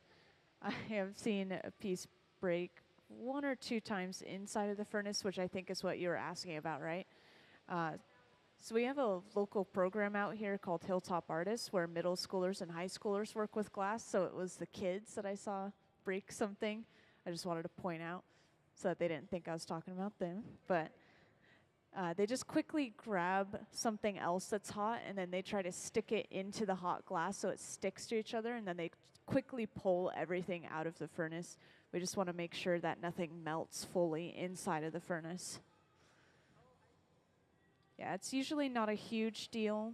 The only things I've seen that are bigger deals is sometimes you'll get pieces of glass stuck on maybe the doors of the furnace, and then it takes quite a bit to clean it off. Sometimes it chips the door, so you have to be careful.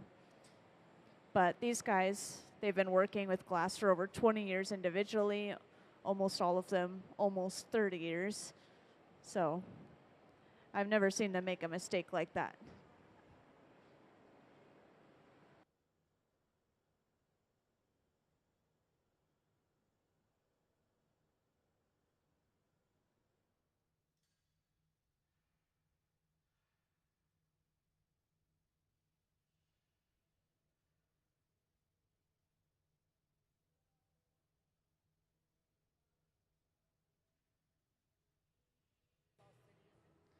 So inside of the glass furnace, it's actually like a giant pot of honey, a pool of molten glass. So what we're doing is we're dipping the pipe into the glass and then turning, and it gathers a ball on the end, kind of like gathering honey on the end of a wooden dowel.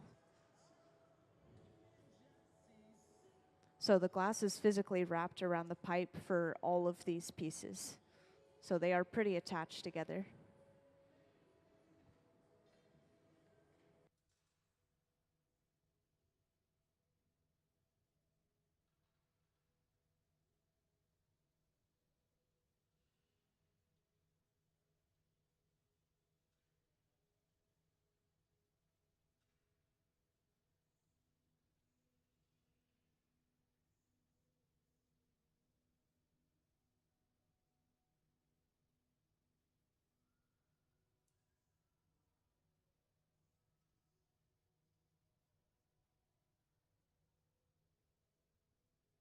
And it looks like they've just finished the punty, which is a second pipe that they attach to the piece.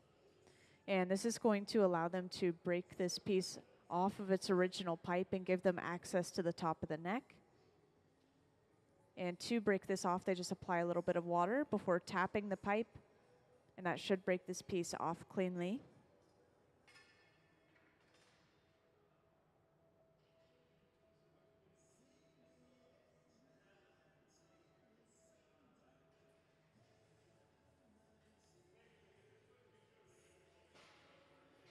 So now, as you can see, we have access to the top of the neck.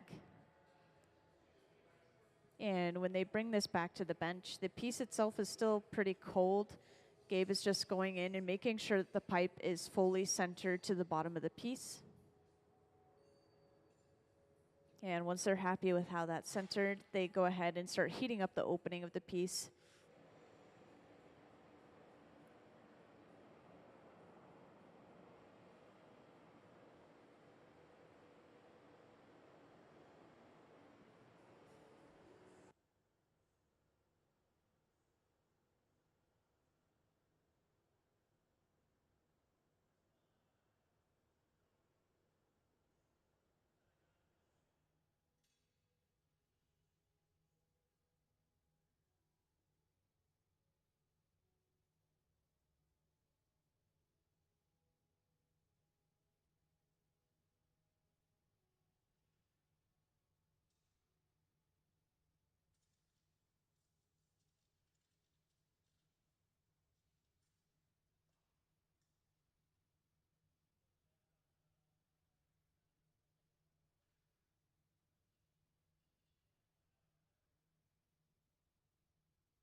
So now, after heating up the front end of our piece, we're going to go in with a pair of tweezers, pinch and pull the opening away from the rest of the piece before trimming all of that excess glass off with a pair of shears.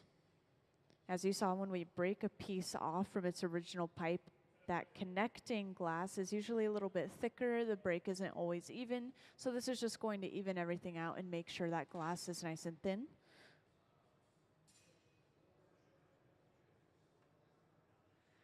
Yeah, the temperature gauge in front of the furnace here is actually for the air in front of the furnace, so it looks like it's about 80 degrees Fahrenheit over there.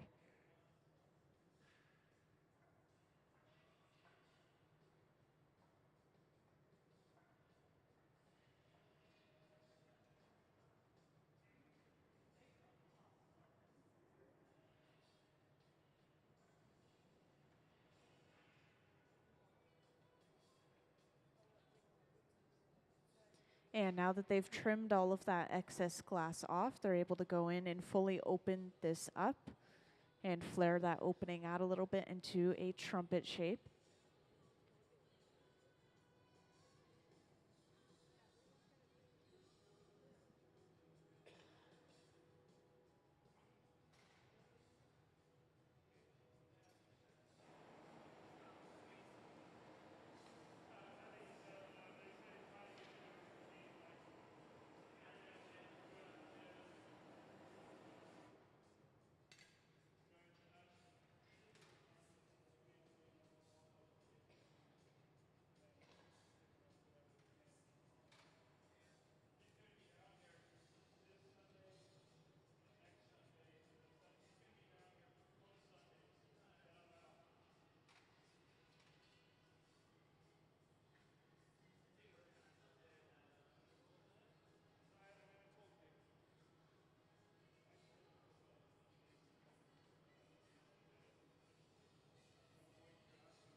So usually when you come into the hot shop, there is something different happening every day. Sometimes we'll have a little bit of a slow week and we'll make things for the store over and over again. But even then, they'll usually switch it up every day and make something different. Like we might make vases one day and then cups the next and then water pitchers. So we usually switch it up. But oftentimes when you come in, we'll have special visiting artists. They'll be working on commission pieces. So there's always something happening in here.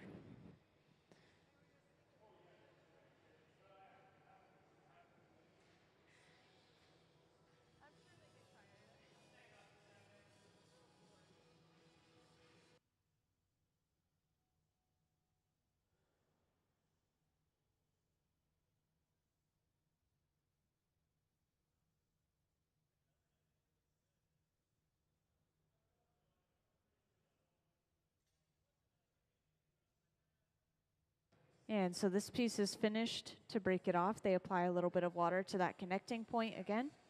And then all they have to do is tap the pipe, and that should break this piece cleanly off into these Kevlar gloves. These gloves are going to hold the piece upside down as they torch the bottom. This will get rid of any leftover sharp ends that remain before they put it away. And to put this away, this is going in the annealer, which you guys saw last time. This is going to slowly cool this piece of glass down, at least overnight, so it doesn't break from thermal shock.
So it looks like we are getting started on another vase.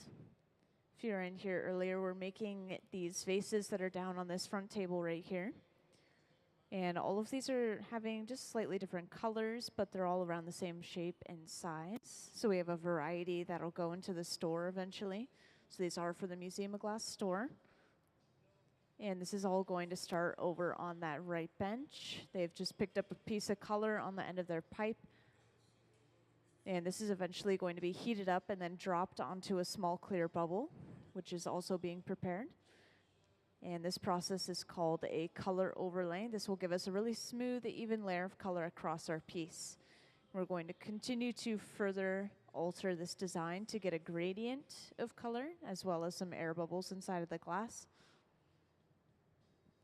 And I'll just kind of talk through each step that they are going through.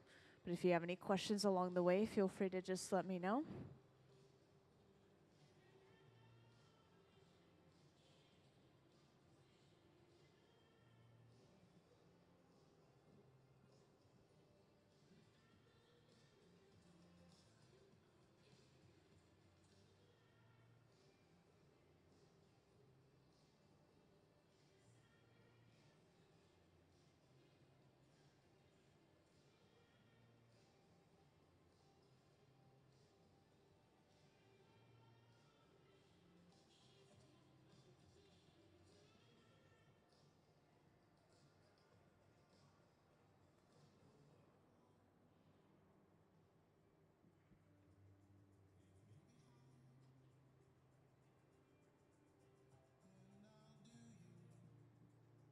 All right, for those who just joined, we're going to get started on some vases over on that right bench. And they're going to end up looking a lot like these ones that are down on this front table right here, except we're just creating a different variety of colors. But we're going with that same theme and design. And our first step is applying color. So what we're going to do is we're going to heat up a piece of color bar, which is just solid colored glass. And this will be dropped on top of a small clear bubble, which you can see Nick is holding up right here. And after melting that color, this is dropped directly on top of that bubble.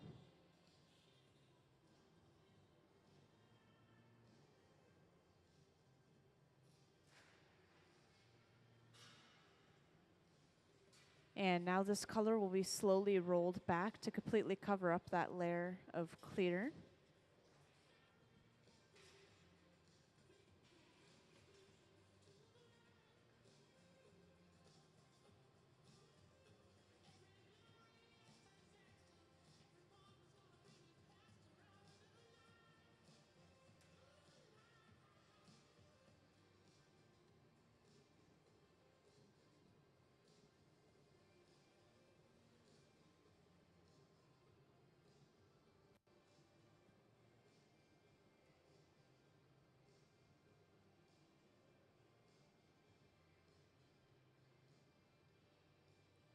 And to roll this color back, this is being rolled on the marver, that metal table in front of the furnace.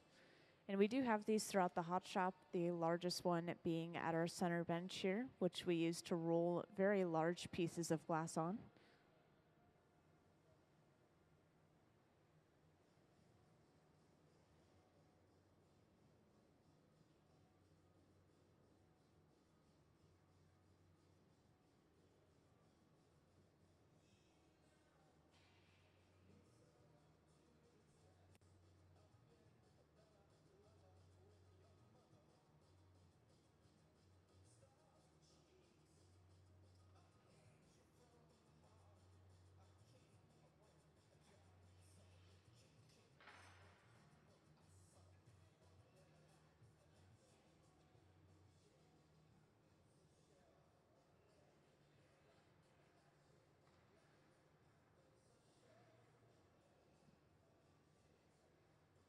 And Nick is actually spinning this to create some centrifugal force, that outward pulling force from the spinning. And this has pulled that glass outward and created just a little bit of a squatter, wider bubble.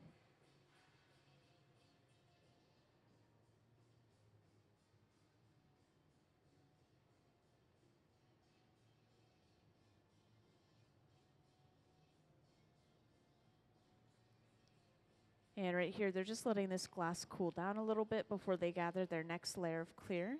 This next layer of clear is going to build mass for the piece, and it's also going to allow them to do a blow through, which is how we're going to get that gradient of color, with that richest color being towards the pipe and the thinnest part of the color being towards away from the pipe, I should say.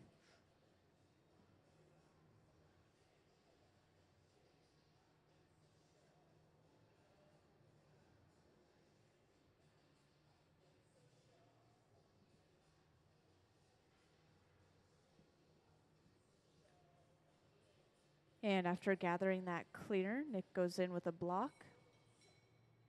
And a block is just a wooden spoon-shaped tool that's usually carved out of cherry wood and kept in water.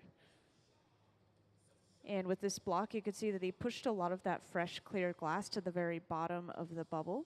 You can kind of see that layer of separation where the color is and then where all of that solid clear is. So now when he blows into the bubble, this should push through that layer of color and into that hot clear. Hence the name blow through. See, it's blowing through that color.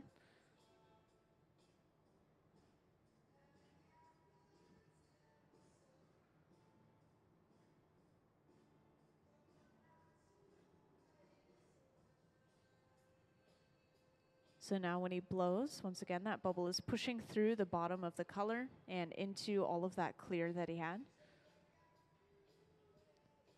So now our bubble is filling this glass out pretty evenly. And as this color cools down a little bit, you should be able to see that gradient better and better. Once again, that richest color being closest to the pipe and the transparent side being further away from the pipe.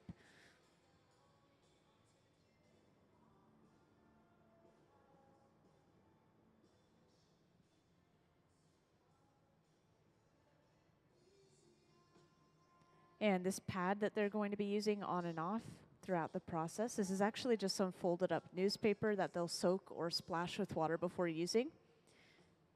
And that's pretty much as close as they get to using their hands to shape the glass in this hot shop.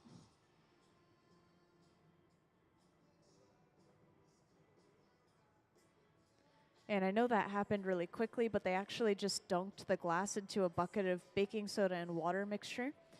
And the water instantly evaporated off the surface of the glass, just leaving that layer of baking soda behind. So now if we were to look at the glass, you'd see it almost looks as if it's frosted, that layer of baking soda on it. And we'll gather over this one more time to trap that layer of baking soda within layers of glass. And this will create a bunch of air bubbles inside of our glass piece, just like our vases on this front table.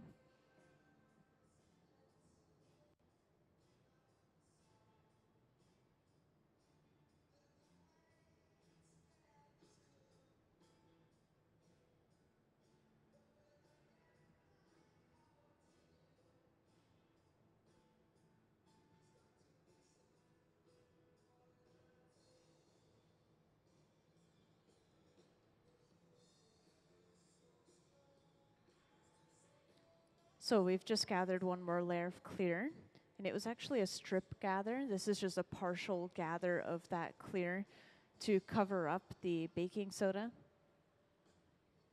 And of course it did build up a little bit of mass for our piece overall. And once we have all the glass we need for any of our pieces, we'll usually bring it over to the center bench and start to fully blow it out and turn it into its final form.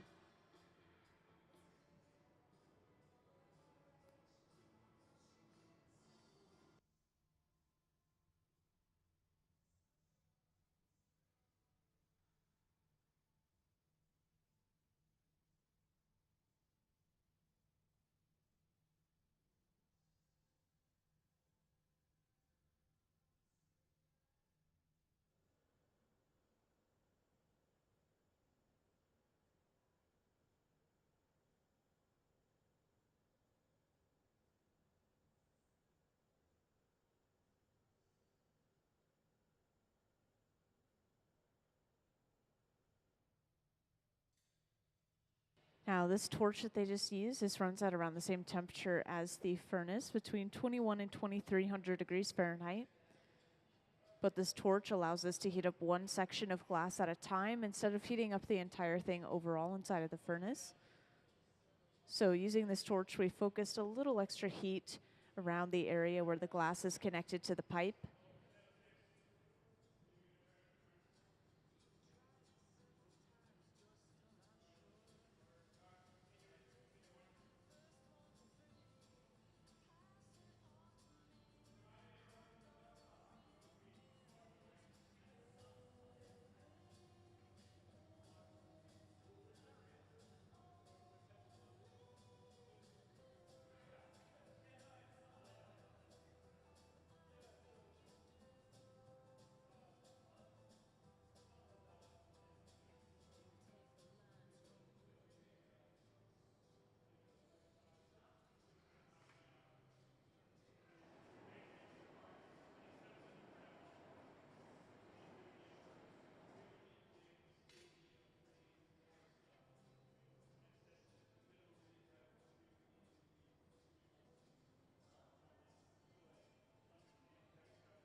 And next, Gabe goes in with a pair of jacks, these two metal blades, and he's leaving the blades open.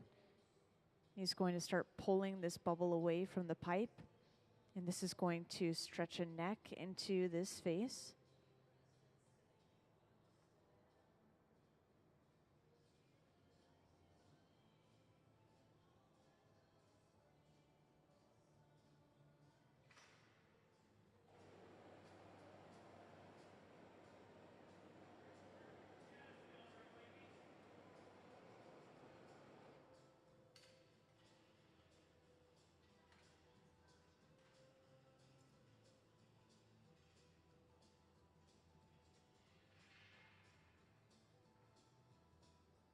And next, going in with that same pair of jacks, creating a jack line.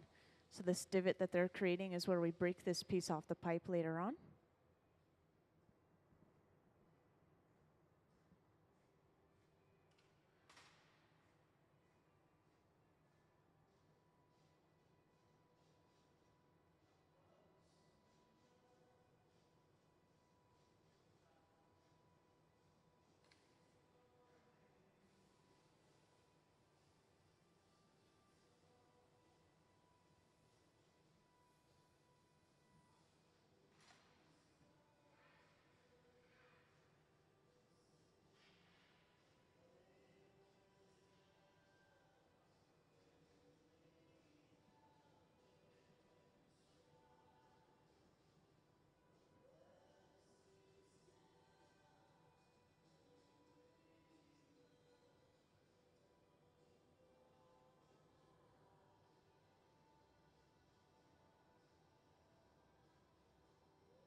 And to make sure that the neck isn't expanding on this piece, every now and then Gabe is going in with the papers and just holding them on that neck.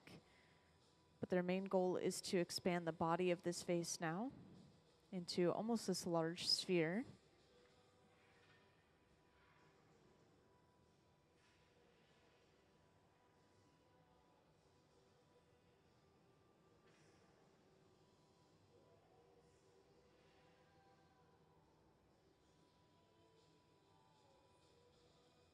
And this swinging is done to stretch the glass out So as you saw, we had a really round spherical shape, but then after swinging the glass, we had a little bit of a longer, narrower shape for the body of our piece here.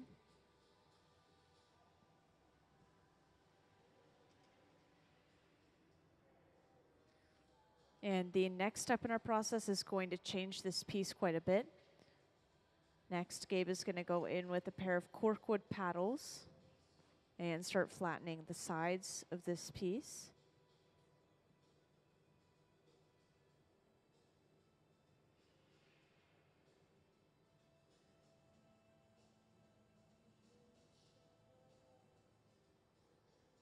And while they're flattening this glass out, they're also keeping their hand or their finger over the end of the pipe, because this pipe is like a giant straw. So if we push air in to the pipe, this is going to expand that glass like a balloon. But if we were to put pressure on the glass, this can push air out of the glass, kind of deflating it. And so we don't want it to deflate on itself, so we are maintaining that pressure inside of the piece by holding our hand over the end of the pipe.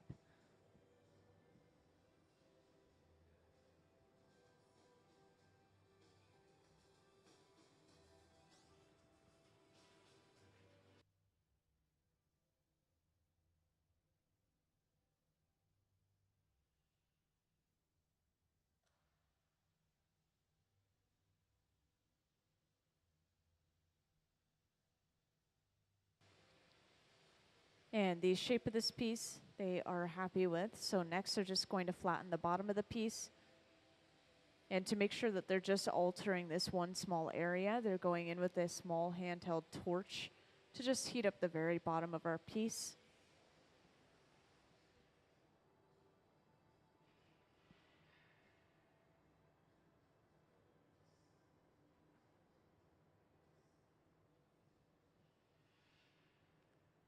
And then to actually flatten the bottom, we just go in with a wooden paddle.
So at the center bench, Gabe is just working on keeping this vase warm as the punty is prepared. And the punty is just a second pipe that's attached to the piece. And this just gives us access to another side of the piece. In this case, we need access to the top of our neck.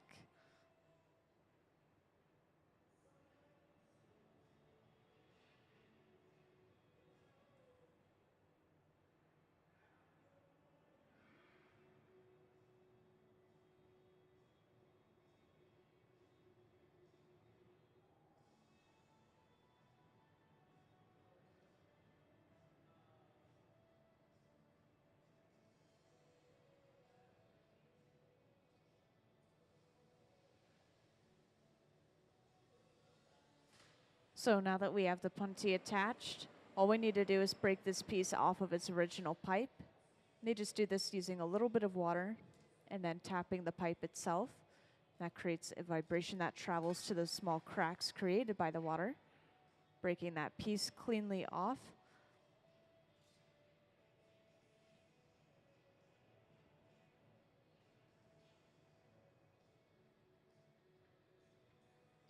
And the piece itself is still cold here. Gabe is just making sure that the pipe is centered to the bottom of the piece properly before they continue to move on. If it's off-center to begin with, then it's really hard to make the entire piece symmetrical later on.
So after heating up the opening of this piece, Gabe is going in with a pair of tweezers and pinching the opening of the piece away before trimming all of that excess glass off.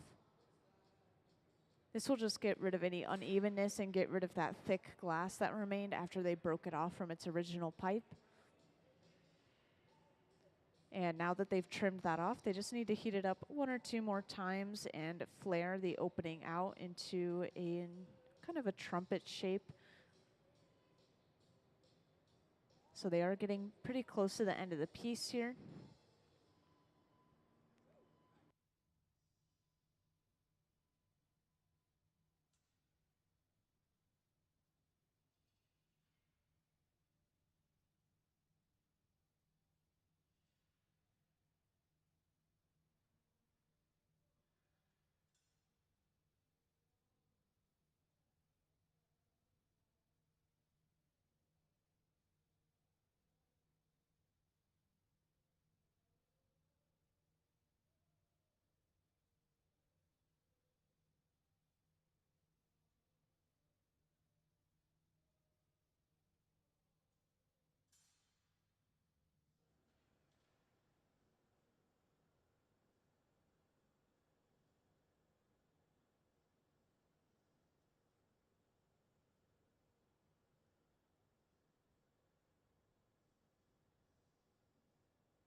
So now, as you can see, this piece is done, so they're just preparing to break it off. And just like earlier, to break this piece off, all they need to do is apply a little bit of water to that connecting point and then tap the pipe, and that should break this piece cleanly off. Before breaking any piece off, they will usually torch that connecting area between the piece and the pipe.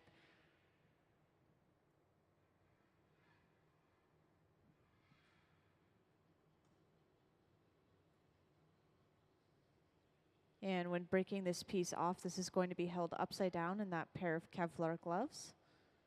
And so allow them to torch the bottom of the piece to get rid of leftover sharp ends that remain.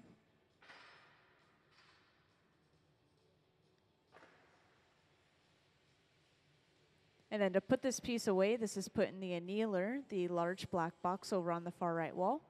This will slowly cool this piece of glass down at least overnight so it doesn't break from thermal shock. So we won't see that piece until tomorrow once it's cooled down quite a bit. And we will continue to make these, I believe. So if you wanted to stick around and see the next vase, you are welcome to do so.